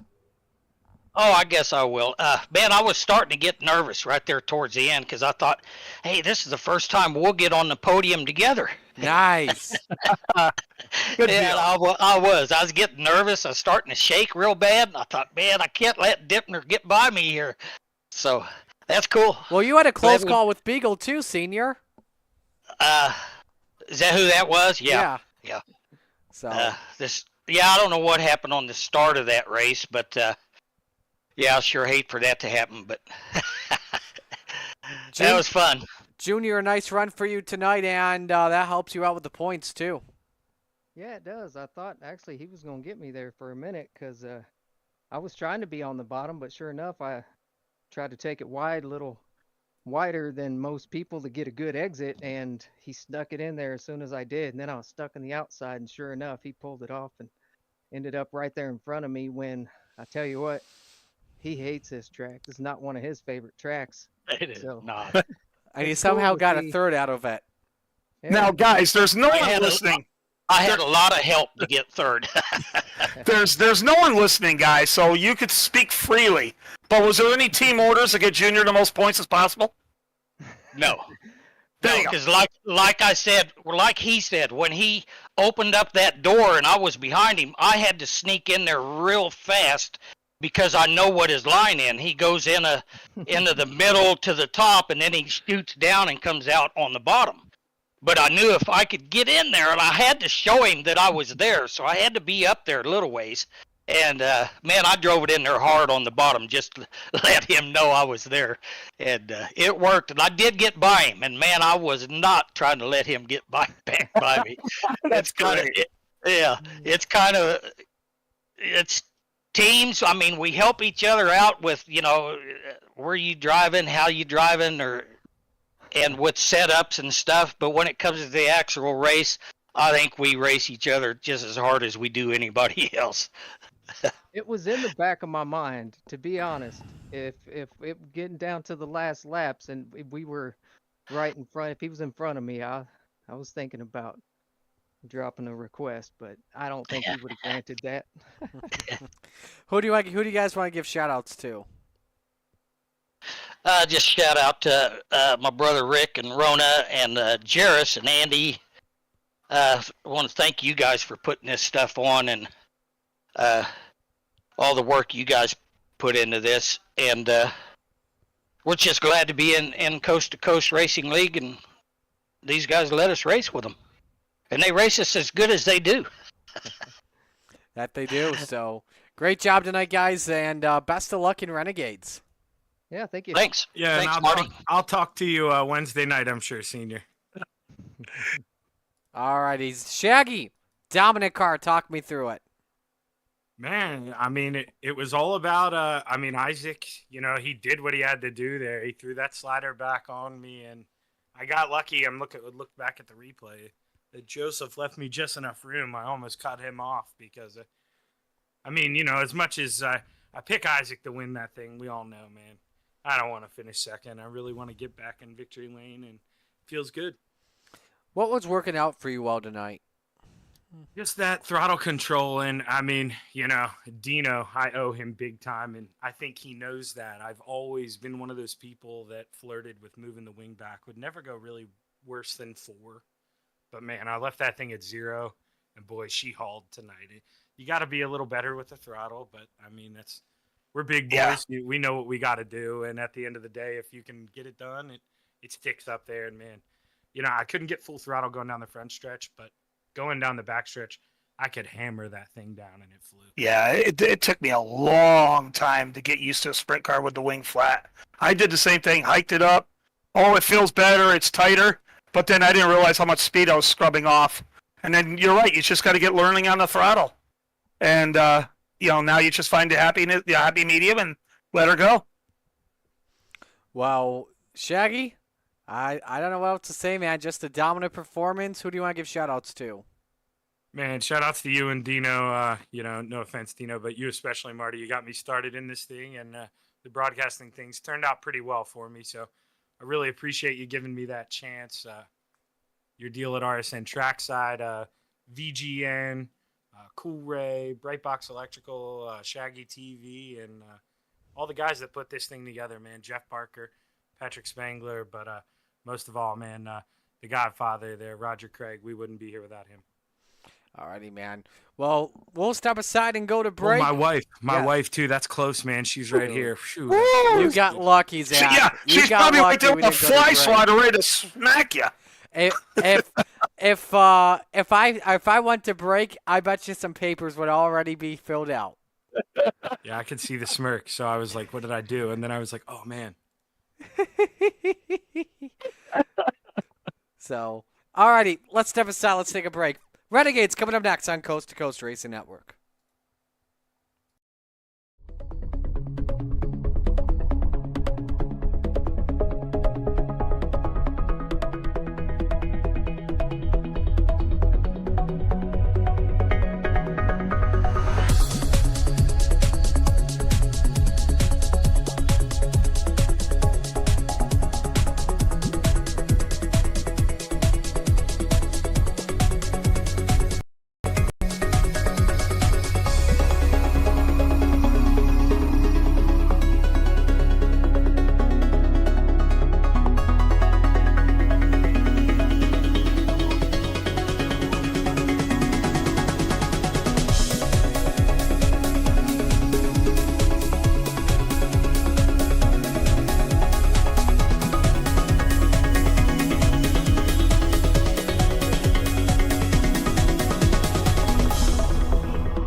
It's time for another edition of RSN Trackside, powered by Bob Johnson Auto Group on Rock Sports Network. Gets on the champion, trying to be a bit of a hiatus. So let's get. Tonight we talked about it.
these dollars had come together to support us, and we realized no, we didn't want to use them for us. We wanted to use them to help others. The foundation has done so much for so many people. It helps any family that has somebody, whether it be a crew member or one of the drivers, that get hurt. We can help them to get through the situation. I was injured in a non-wing sprint car accident that broke my neck and left me with a spinal cord injury. I was in the hospital 8 months, and that got really, really expensive. So having that extra help to help push me and my family forward was a big deal. I was involved in a pretty gnarly sprint car crash. Found out my brain was swelling and bleeding. Pelvic bone was broken. I had 2 cracked vertebrae on my back, and I was in the ICU a little over a week. The Steve King Foundation reached out to my parents. We received a donation from them. Immediately, they started me on what's called neurofeedback, and insurance did not cover the neurofeedback appointments. So we received another donation from the Steve King Foundation. It really helped a lot, and I just want to say thank you. Thank you from the bottom of my heart to the Steve King Foundation for everything that they have done for me. This last Sunday, I got to turn laps in my modified here. That was my first laps back in a race car since the accident, and I truly believe that if it wasn't for the Steve King Foundation, I wouldn't be able to do that or be where I'm at today. Yes, Steve's death is the reason the foundation exists, but it's Steve's life, and it's the lives of racers everywhere, is the reason we're able to do the work we do.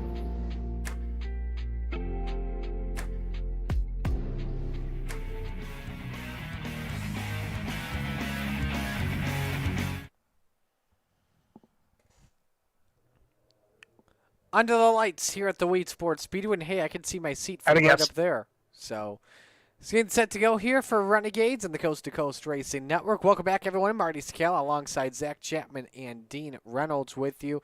It's been a dominant year for Patrick Spangler so far. Chad Griggs, though, second season, second in points coming in. What is it going to take, guys? Whoever wants to take this one, what's it going to take for him, guys, to get back Well, in this hunt? it's going to take everybody because Spangler's not here.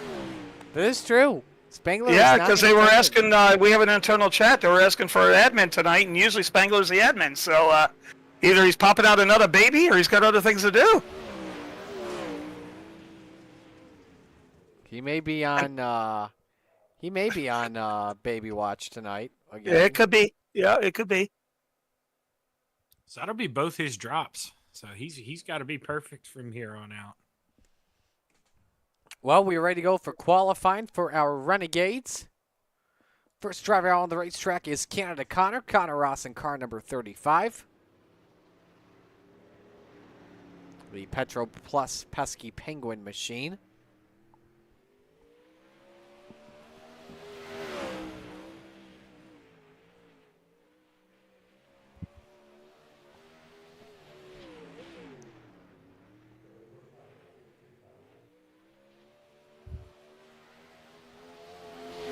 First lap underway for Connor Ross, making his way through 3 and 4. We'll see who sets the bar first in qualifying. 13:336. Chad Griggs, though, now looking at a quick time, and he's got it. 13:046 for the driver, the number 27. Ryan Beagle third, about a half second back, and now you got Steven Goldner. That moves up to third quickest in the number 30. 13:34 in lap number 1 for the driver of the Vanderbilt ride. Bob DeGood fifth, about 6/10 off the pace. Second lap off at a 13:51. Brad Waite, meanwhile, coming to the checkered flag. Steven Stewart, fourth quickest on lap 1 at 13:54. Jesse X in fifth, 13:63. Blake Chapman second, 13:14 on lap number 1. Here comes Stewart off at turn number 4. Better lap possibly? No, 13:55 on lap 2, but a lot similar. Chapman's second lap is slow, 13:46. He stays second. Brian Moore Jr., eighth quick on lap 1, 13:65. Jeff Barker, 14th on lap 1, 13:83. 15 seconds left to go here in qualifying. Gavin Cheatham across the start-finish line. Third quick, 13:20. For the number 99 is Jeff Barker on lap number 2 at 13:82, so a better lap time for him. Chad Griggs, though, is the quickest, so with that, 20 drivers. Jack Kit, Brad Waite, Bob DeGood are the inverted cars. I missed by 1. Good job. Yeah, well, I suck too much. I didn't suck just right. Heat You one asked brought about what Chad needed here, Marty. He needs the luck I got in my heat. Needs to go from fourth to first here. Heat 1 brought to you by Gambler Motorsports. Gentleman Jack hit on the pole in the 217. Next to him, it's the Pink Panther, Jesse Atkinson, in the 127. We may have to change his last name. We may have to change that name to Staff Sergeant Atkinson with the Veterans Day paint job and the name up front. Connor Ross, Chad Griggs make up row number 2. Dino in the 79 is next to the Money King. Kyle Moon in the 24. And the Desert Demon Terry Landis rounds out the grid in the 161. All right, Dino, best of luck here. Thanks, guys. Zach, what are you watching out for here in Heat 1? I was anxious to see what the qualifying line looked like compared to ours. And the fast guys, Blake and Chad, they both ran the bottom in 1 and 2 and the top in 3 and 4. So it seems like the car wants that nice mixture. So if you start on the high side and you can make the guy on the bottom uncomfortable, we might see a guy in the 127 take the lead here at the end of lap number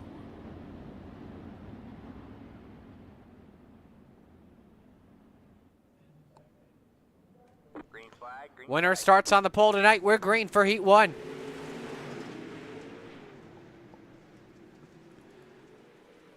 Side by side off for turn number 2. Atkinson and Hit. Who comes out with the advantage? It's Gentleman Jack, but no. Atkinson fights back off the corner. The 127 leads lap number 1. Hit second. Greg's third. Ross is fourth. Everybody transfers, though, into the feature tonight. Great exit from Jack Hit. Can he get the lead, though, in 3 and 4, Zach? Yeah, I mean, this is what I talked about, but he got sideways. He isn't getting the run that Chad got. Enough to stay there, but if Jack can send it up, that's what he needs to do. Right now, likes the grip going down the backstretch. Advantage Jack Hit. That last lap, a 13.65 from Gentleman Jack. He's got Jesse Atkinson cleared. Griggs now all over the bumper of the 127. Or the 217 now. Atkinson sent it deep off of turn number 2. And the Pink Panthers got the race lead. But look at Griggs. Attention, Kmart shoppers. 2-for-1 discount, and Griggs took advantage of it. That's the best pass at Weed Sport I've ever seen, Marty. I can't believe that thing. I don't know how he worked the brake pedal, but I'd love to see a foot cam there. And now here comes Connor Ross in that 35 in the battle for third. Yeah, Connor making it work in that blue and white machine, but running out of time here. When they come out of 4, only going to have 2 more trips around. So if he wants to get to P2, he's got to hook it up. 2 car lengths separate Chad Griggs and Jack Hett. Let's show you this replay here. Oh, this is real time. Hang on. Give me a real time shot. Heat's about to end, boys, on the truck. Look at that pass. Wow. Just sent it completely in. No slide job needed. Here comes Griggs off for turn number 4. Checkers wave. The 27 is on pole tonight. Hit second. Ross third. Atkinson fourth. Moon in fifth. Reynolds sixth. And Landis in 7th. Yeah, 2 completely different heat races. I got gifted mine, and boy, I'll tell you what, man. Marty, that's no joke. That's the best pass I've ever seen here. Did you see that pass, Dino? No, I was too busy trying to hang on. That was terrible. I heard about it, though.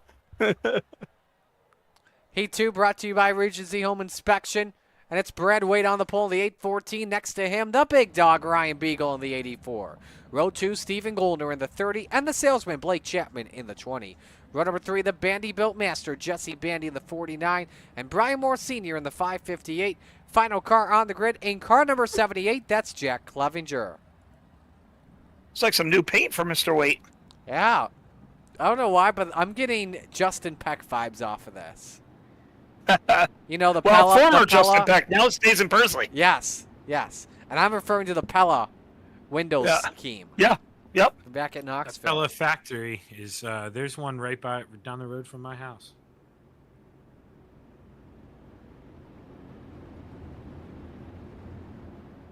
Man, every heat is stacked. God. Look at this field. Green, green, green. Green flag waves, Heat 3. Oh, excuse me, Heat 2 underway.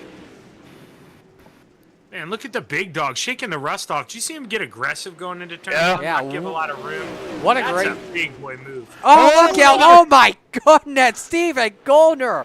Blake Chapman flying. I think their wheels locked together and they just couldn't get off each other going into 3. They were trying to hog on the racetrack. They're visiting Isaac at the beer booth out there. Probably is the case.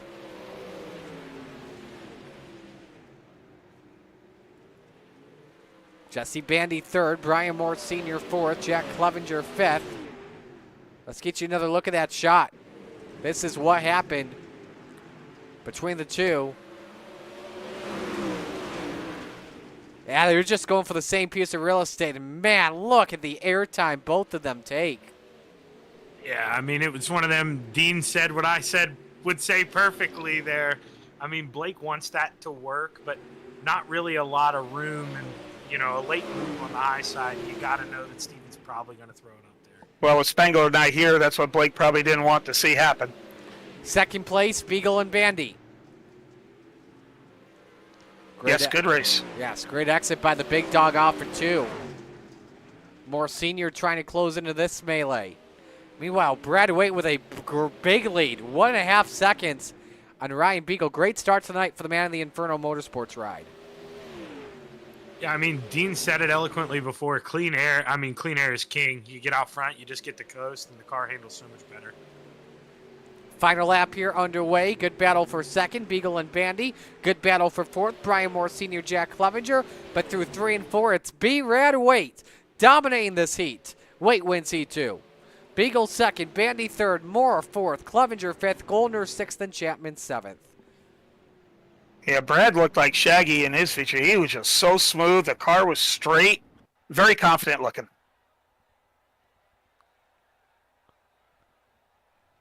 Moving on here to heat race number 3, brought to you by Maurer Farm Management.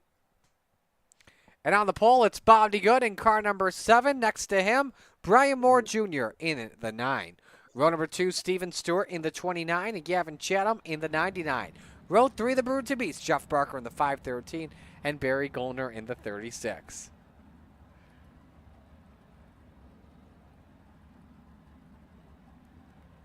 Let us know who you're rooting for tonight. We'll give you a shout out live and on the air before we go racing for 30 laps. Gavin Chatham didn't grid. You are correct. And that's huge because Barry Goldner got an EOL, so he would have moved up a row.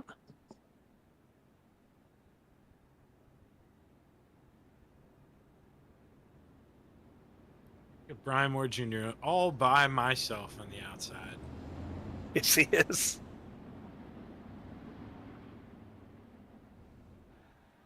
Which might be the lane on the start here. Green flag, green flag. Green flag waves. Final heat race underway tonight.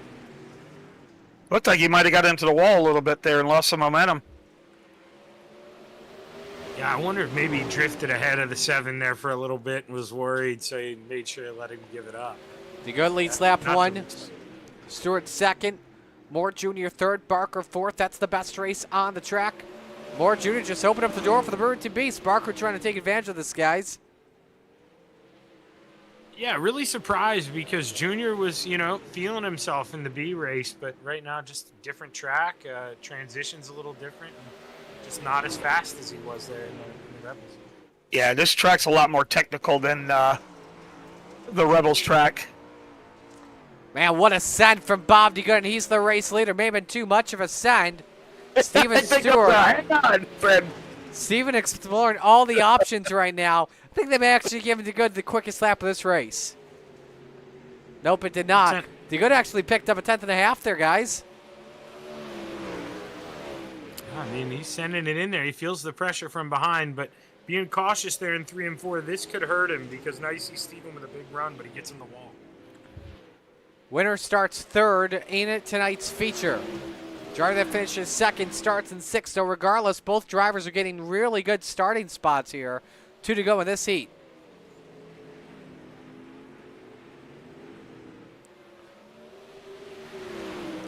Car length and a half separating your top 2. DeGood gets tight. Steven Stewart following there. He's right there. Final lap is underway in this heat. This could be the move coming off 2 here. Good exit, though, from Bobby Good. Stewart got a little bit sideways. And he Bob good went for shuts the defense. door. Good move. Good move. Great defense. Bobby Good takes the win in Heat 3. Stewart second, Moore third, Barker fourth, Barry Goldner fifth. In the Renegades, boys. We've seen Bob have some good runs in Heat races in the past, so not bad of a run by the driver of the 7, using that inversion to his advantage. Final break of the night. When we come back, it's Renegades Showtime on the Coast to Coast Racing Network.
Final feature of the night, set to go down. Chad Griggs the quickest, 1388. Jack hit second, 1396.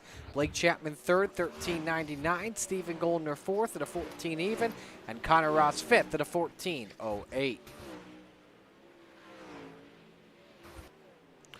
While we were waiting, schedule for what is coming up here next week on the Coast to Coast Racing Network.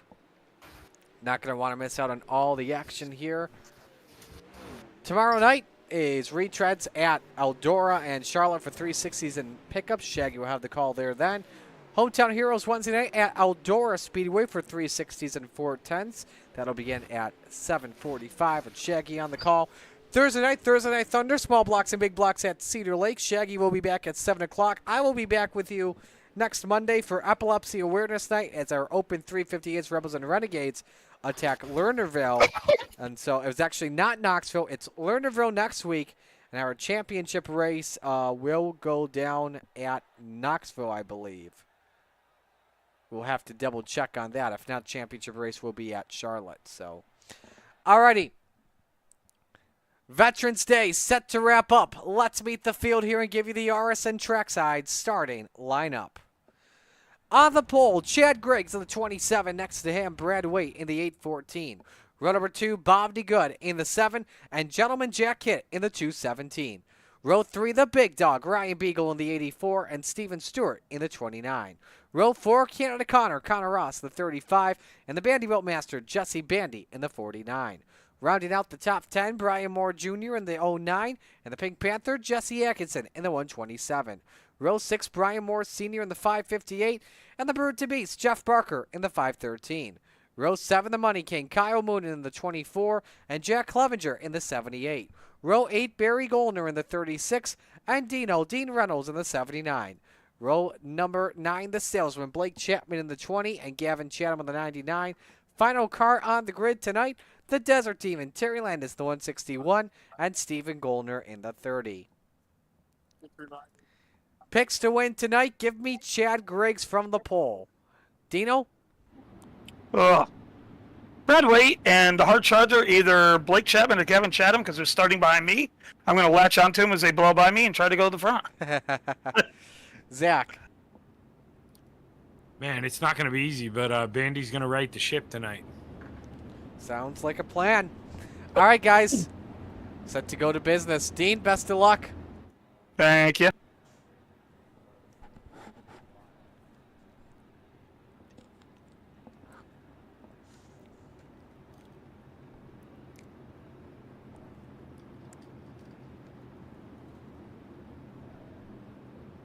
Connor Ross is running the same setup I was in, though, so the pressure's really on him here, Marty. We'll see if that pressure pays off. Alrighty, 20 cages of cold metal with hot rubber at the corners are set to do battle. 35 laps around Renegades. For the final time tonight, it's time to shake and bake. Because where else would you rather be than right here, right now, from coast to coast at Showtime at Weedsport.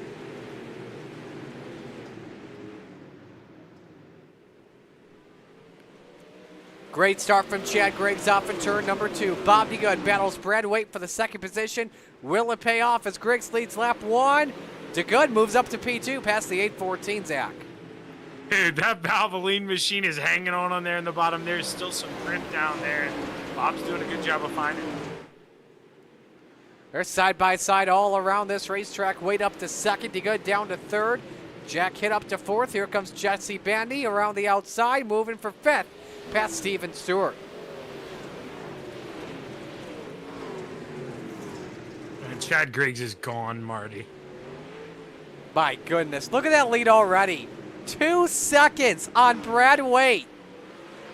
Requested an engine teardown on the 27 or a double weight check, just to make sure he is good. DeGood now hanging on for third. Jack Hitt peeking downstairs for that bottom step of the podium. And the gentleman takes it away. Bandy up 3. And how about Jesse Atkinson? The Pink Panthers out to war. He is up 3 positions.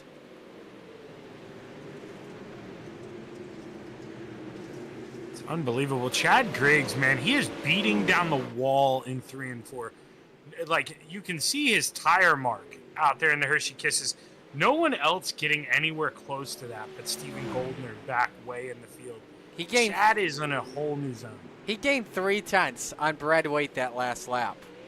You know what? We're going to show you. We're already on lap number 8, so a couple laps from now, we'll pull up the 5-lap average. Brian Moore Jr. has crashed, so the first yellow is out.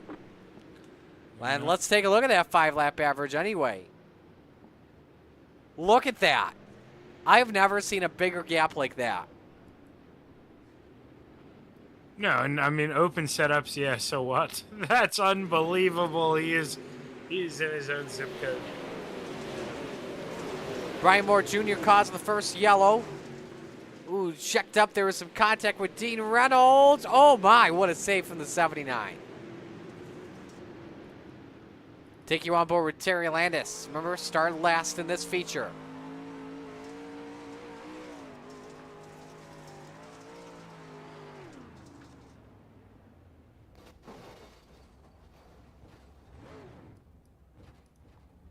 Trying to avoid it, and TL Buds with nowhere to go.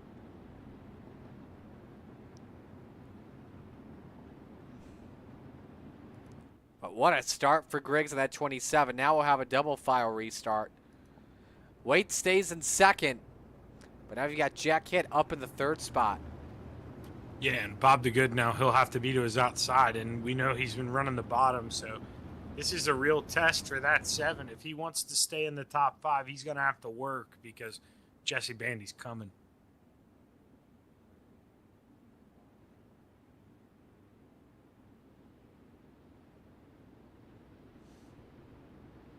And I think, yeah, well, Chad chooses the inside here, Marty, and I think for these double files, I think the leader is almost always going to choose that inside. I did just because you've got so much grip down there on the bottom of the front stretch. You don't really use it much throughout the feature, so you always have that extra restart gear down there.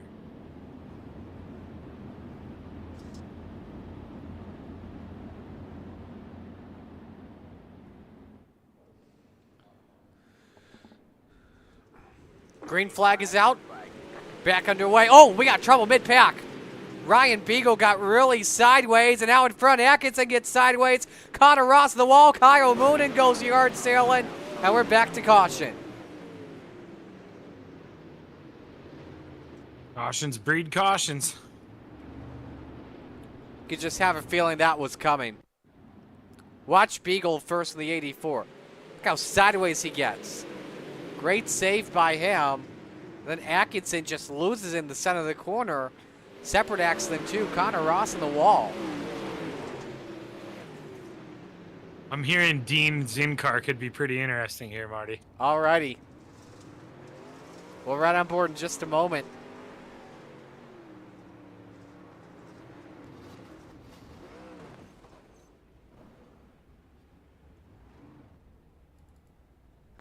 All right, Dino, here you go. Oh, got left front damage on that too. Caught Beagle's tire in that accident.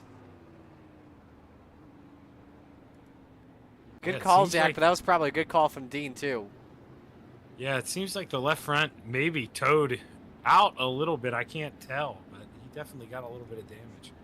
It seems like it's turning okay.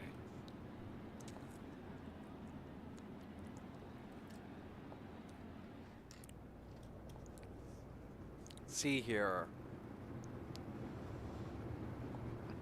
Yeah, I can see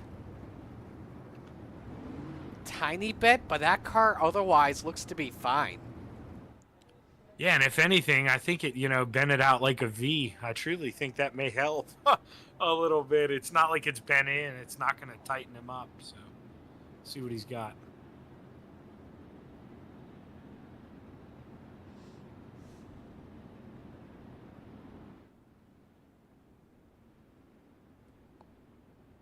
Single file this time since we didn't get that full lap in. Yep.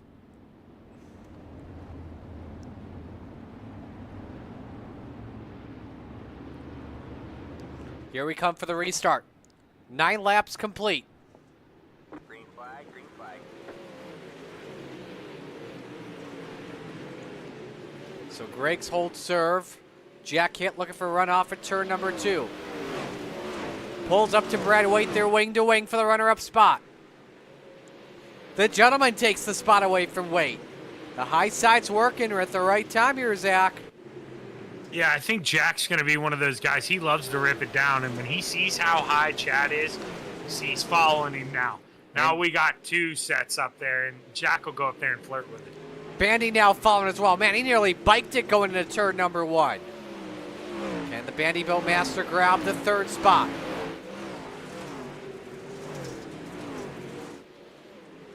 And the answer is yes. Yeah, monkey see, monkey do here, Marty. They got close enough to him to see that line. It's amazing. I mean, you see a driver move away. They're all going to do it. Meanwhile, give credit to Jack Hitt. He has been following Chad Griggs, and the gap's at 0.3 of a second here. Either Griggs used his stuff up early, or Hitt's just trying to learn the line, explore his options.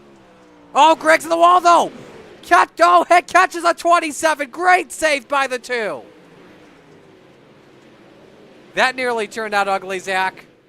Yeah, it did. And man, all of a sudden, Chad, you got to hope that right front's not bent at all. That's so important here. And man, it looks like he's back to normal almost, but he is a little loose there in 3 and 4. These 2 I may want to be careful. Jesse, never mind. Kyle Moonen, Brian Moore Jr., 3rd caution of the night. I was going to say Bandy was starting to close in on both of them. As we show you the replay. Moonen catch the 09. Yes, he did. And Moonen actually got up in the air for just a moment because of the jersey barrier. Right on board with the Money Moonen King. did a pretty good job of holding his line there. Can't really put that too much on Kyle, just hard racing.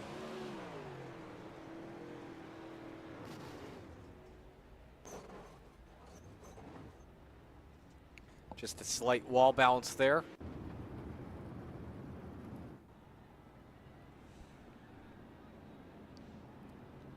Yeah, I didn't want to jinx myself, Marty, since I picked him, but you said it.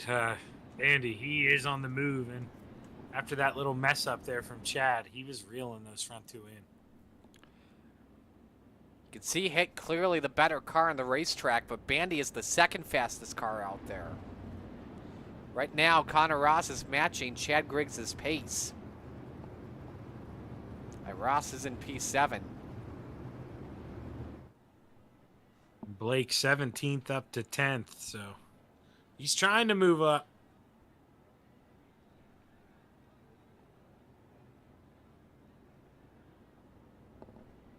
Ninth, excuse me. I sold him one short here as it adjusts.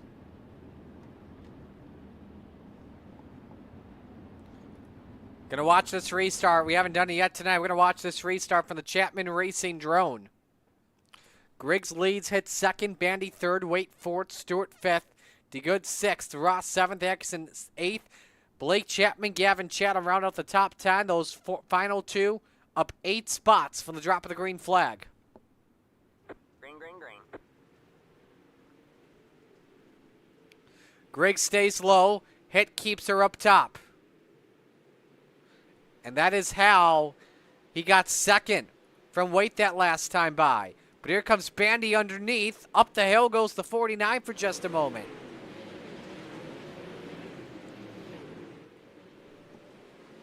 Man, Hit trying to give it everything she's got. And we're only halfway home here in this feature. That could pay out dividends here possibly. Steven Stewart picks up a spot past Brad Waite, the 29 up to P4, Zach. Yeah, him and Connor, they're both getting into that wall, though. That pace, it's not going to keep up. They got to take it easy. Connor's behind the wall a couple of times tonight, and somehow he's got the 6th position. Great performance so far by the Gambler Motorsports number 35.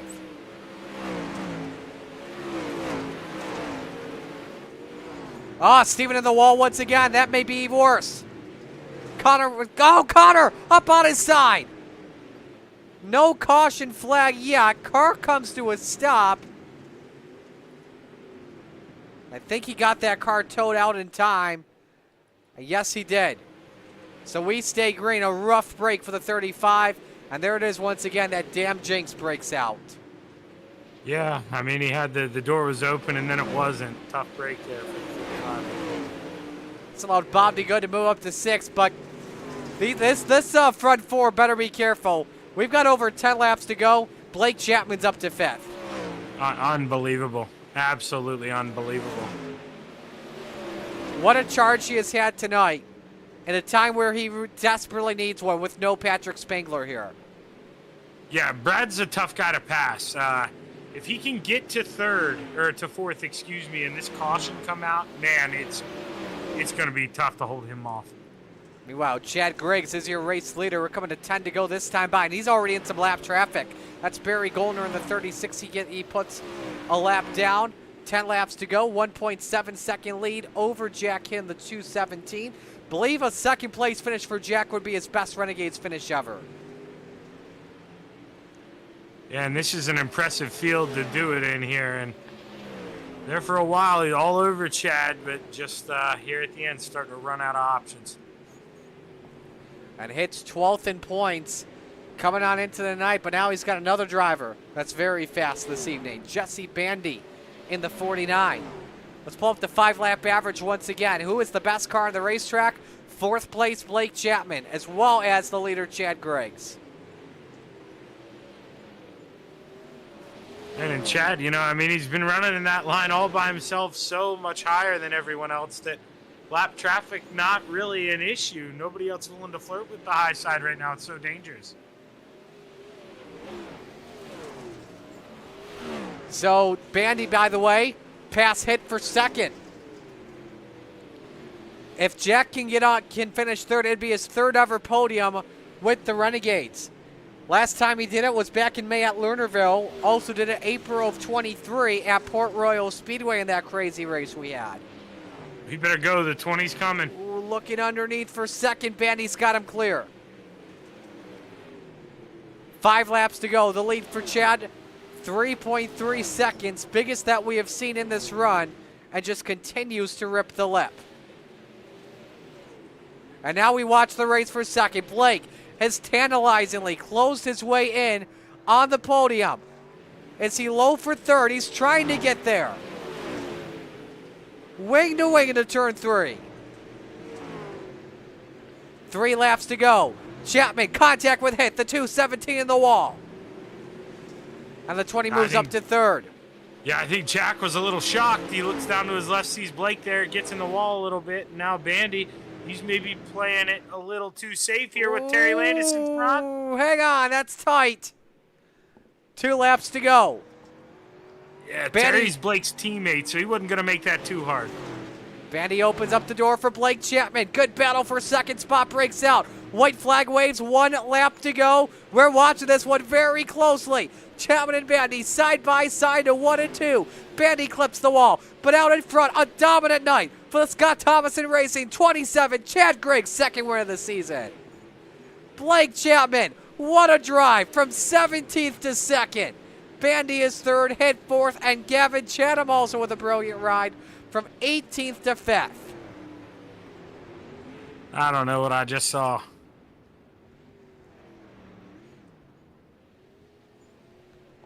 I don't know what more people will be talking of, the dominant performance of Chad Griggs or the hard charge for Blake Chapman tonight.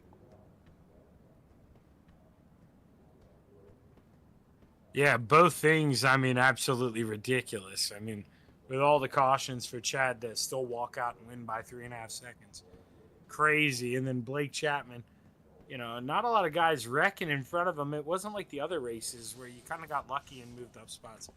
Blake earned these. Yeah, I mean, that's tough to do here. People don't realize that. Absolutely, he earned it tonight, without question. Let's look at your top 10 tonight. Stephen Goldner, should give credit to him, started in 20th, and he finished 8th in the race tonight. 14 drivers finishing on the lead lap. Heartbreak tonight, without question, Connor Ross at the 35. Yeah, just trying to make a bass, minding his own business, and the door gets slammed shut. That's a tough break. Absolutely. Alrighty. We've got 2 of your top 3. Now we got them all. We will begin with 3rd place finisher Jesse Bandy. If my mouse can work, Zach, can you bring him in for me, please? My mouse is deciding to glitch out. Could have been a little tighter, I think. There we go. Jesse? That was a good segue. Yes, that was a perfect transition. Jesse, a nice run for you tonight. Starting 8th, finishing 3rd. Take me through your car and how it handled late in the going. It was good. It was slick. It was hard to pass. Like I said, I could have been a little bit tighter yet. Just trying to be patient. Probably a little too patient. Just trying not to risk too much. Were you shocked at Blake's run tonight as well? I was pretty cautious. I mean, I wasn't gonna cut him off, right? I mean, in a podium position, not really worried too much about the points. Just trying to keep the car clean and get a strong finish, and just do the best I can do. So it was good for me. Absolutely, it was a good run for you, man. Who do you want to give shout-outs to tonight? Everybody over at Vanderbilt, Ross at Velocity Race Designs, DirtDoctorTruckingBio.com. You guys for the broadcast, and that's about it. Alrighty, man. Well, great job tonight, and hopefully we're talking to you again next week. Appreciate it. Zach, I'll have to have you do it again. Can you bring in, let's bring in Blake Chapman, the 2nd place finisher. We'll see if it's working this time. All right, perfect. Shaggy, you got it. Hey, Blake, Shaggy up here, man. You got a copy? Yeah, I got you. Well, you know, you shook off a tough heat race there, and you got to start 17th, man. What's the mindset when you're driving around the pace laps? I mean, how do you pass 15 guys here? Because I sure as heck can't. Yeah, you just gotta have that ball up top mindset. You know, it's a different race, right? Other than that heat race. So, just be patient. First of all, I know I told Terry, he was starting right behind me. I said, Terry, don't run me over. I'm going to take it really easy into turn 1. I figured we'd have a big wreck right away, but fortunately we didn't, and I was able to stay out of trouble. And this car felt pretty good. It wasn't too good at the beginning, but once the track slowed down, the race slowed down, I felt like this car really came in, and I was able to really start picking guys off. So very happy with how the car felt here, and just happy to stay out of trouble. Yeah, I mean, I'm ignorant as a broadcaster here tonight, Blake, because to be honest, I mean, when you're starting 17th at Weedsport, I kind of count you out, kid. But how you doing it tonight? I mean, I imagine you're doing it at the top and the bottom, but what felt the best in the car moving forward? Yeah, the bottom, I was using that early, and then I went to that middle kind of later in that race there, maybe with about 15 laps to go, and the middle was cooking pretty good for me, and I was feeling really comfortable there. But if guys are running the top in that middle, I could still go low and get around them. So I was able to utilize those two lines to really work my way up through the field, and yeah, it kind of played to my favor because early on. Everybody seemed to be running the top, so I was able to run that bottom line and just kind of have it to myself down there. Coming in a couple laps to go, you got your teammate Terry Landis up in front of you and Jesse. And Jesse, it seemed like just took it real easy there, entering 3, not too sure where Terry was going to go. And boy, you pounced, man. You thought about that middle. Were you just at that point where you're like, hey, I get plenty of thirds. I need this middle step here. Yeah, I was just trying to get as many positions as I thought I could get, and I felt like I was a little quicker than Jesse there at the end. So, I could see that he was slowing down a little bit, and I just took the opportunity to pounce on it, like you said, and was able to get underneath of him there and make a move to get around him for second there towards the end. Dino, were you going to say something? I saw you light up. Yeah, no, it's just when he went by me, I'm just pissed that he didn't wave. That's all. Next time, Dino. Next time. No, I did see you get on the bottom there. I was one of the guys up top, and I actually felt good up there. But as the freight train got up there, and like you said, everyone kind of moved out of your way. It kind of played into your hands to get up to the front because this track's not easy. But man, I watched you start picking the guys off down the bottom and then using your spots when you need them. And then Gavin did the same thing. It was, I'm sitting here in the back, thinking I should be passing the guy in front of me, and I'm watching you. Yeah. Yeah, you just really need laps here. I feel like a lot of guys are up top because they don't like this track very much. I love this track, and guys that don't like this track, they're just searching for as much grip as they could find, and there was still quite a bit up there to start the feature. So I was able to just kind of slow roll that bottom up front. Well, we all have weird fetishes. I like Williams Grove and USA. You like Weedsport, so it is what it is. Yeah. All right, guys. I'm not the only one that said code name. It's coming. It's coming. Allow me to sit back and enjoy. Hold on. Well, hey, Blake, man, that was a heck of a run. And not the Chapman sweep I told your mom I wanted here, but 15th to second, that's almost better, man. That's a sweet run. Congratulations. Who you want to thank, kid? Yeah, first I got to thank the parents for watching. Of course, I got to thank all the guys at KSR, especially Terry for running with me tonight. I got to thank Preston at Epsilon Sprint Wraps, Andy at AJ Custom Creations, Malcolm's Mills Mill Writing, and of course, I got to thank Galen's Gourmet Popcorn. Absolutely. They got some of the best stuff. And you can head over to their website. And what's that code you use, Dean? Code name CART, C-A-R-T, for 15% off their delicious popcorn. That's right, everybody. Listen to Dean. Thank you for that, Dean. And, of course, I got to thank you guys for putting this broadcast on. You do a great job. Hey, congratulations, Blake. Great run, man. 17th to second. That's a big deal. Good run, man. Thank you. Absolutely. Great run, Blake. Blake Chapman, your second place finisher here this evening. My mouse is fixed, so good news there. But, all right, I lied. It's not. So, perfect. Voila. Chad Griggs dominated this one. I'll just let you take the mic, my friend, on how good this car was tonight. It was good, but hope everybody saw I almost gave it away there with 2 to go. Hold up. Okay, now I need to watch what happened. Yeah, I was trying to work through lap traffic, and oh my God, he gets in the wall coming out of 4. It totally Bad, broke the front end. Oh my gosh, Chad, how'd you bring that home, dude? I couldn't hardly handle the car after that. I was just like, I looked and I knew that I had a pretty good size lead, and so I was just like, let's just get through these last 4 corners. Well, you're talking about lap 34, right, or lap 33? It's on 33 coming to 34. Yeah, it's on. I obliterated the concrete wall on the exit of 4. Oh my goodness, you're right. Yeah, it was pretty ugly. Wow. Wow. I'll give you credit for making that save at least, number one. But take me to the start of this race. How were you cruising up so fast? I don't really know. I was telling Jesse and Blake, I absolutely hate this track. I don't. Even if I do well at it, I hate it. I don't like racing it. It's just not a lot of fun. I don't know what it is. I just don't like the track. But I pretty well know where, for my driving style, where I have to be on this track most of the time.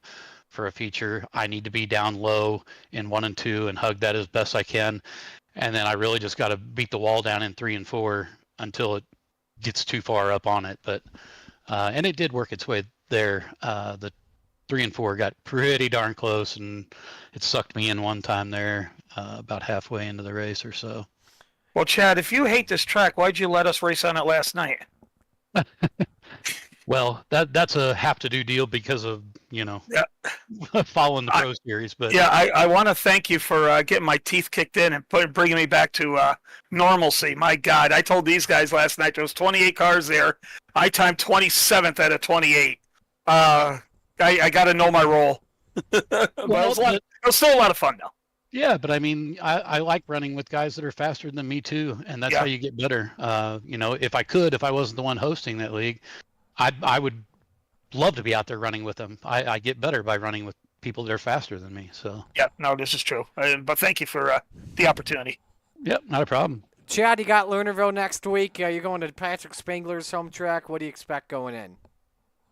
Well, that's another one that I don't particularly like. I'm pretty accustomed to blowing myself off the edge down into the trees or down into the concrete. But we'll just have to see. I'll put in a little bit of work because I actually have to leave this, and I have another league race at Lernerville here in 5 minutes. I'll see you then. All right, who do I give shout-outs to then? Thanks to you guys for the broadcast, Roger for the league, my team, Scott Thomason Racing, and Josh Whiteman for my paint jobs. All righty, man. Well, congratulations, your second Renegades win. Enjoy it, and hopefully we're talking to you again next week. Good run, Chad. Yep. Thanks, Marty. Thanks, Dean. Chad Griggs, your winner here tonight in Renegades action. Second win of the season, and like I said, closes in on Patrick Spangler's lead. So before we sign off here, boys, final thoughts on tonight. We'll begin with you, Dean.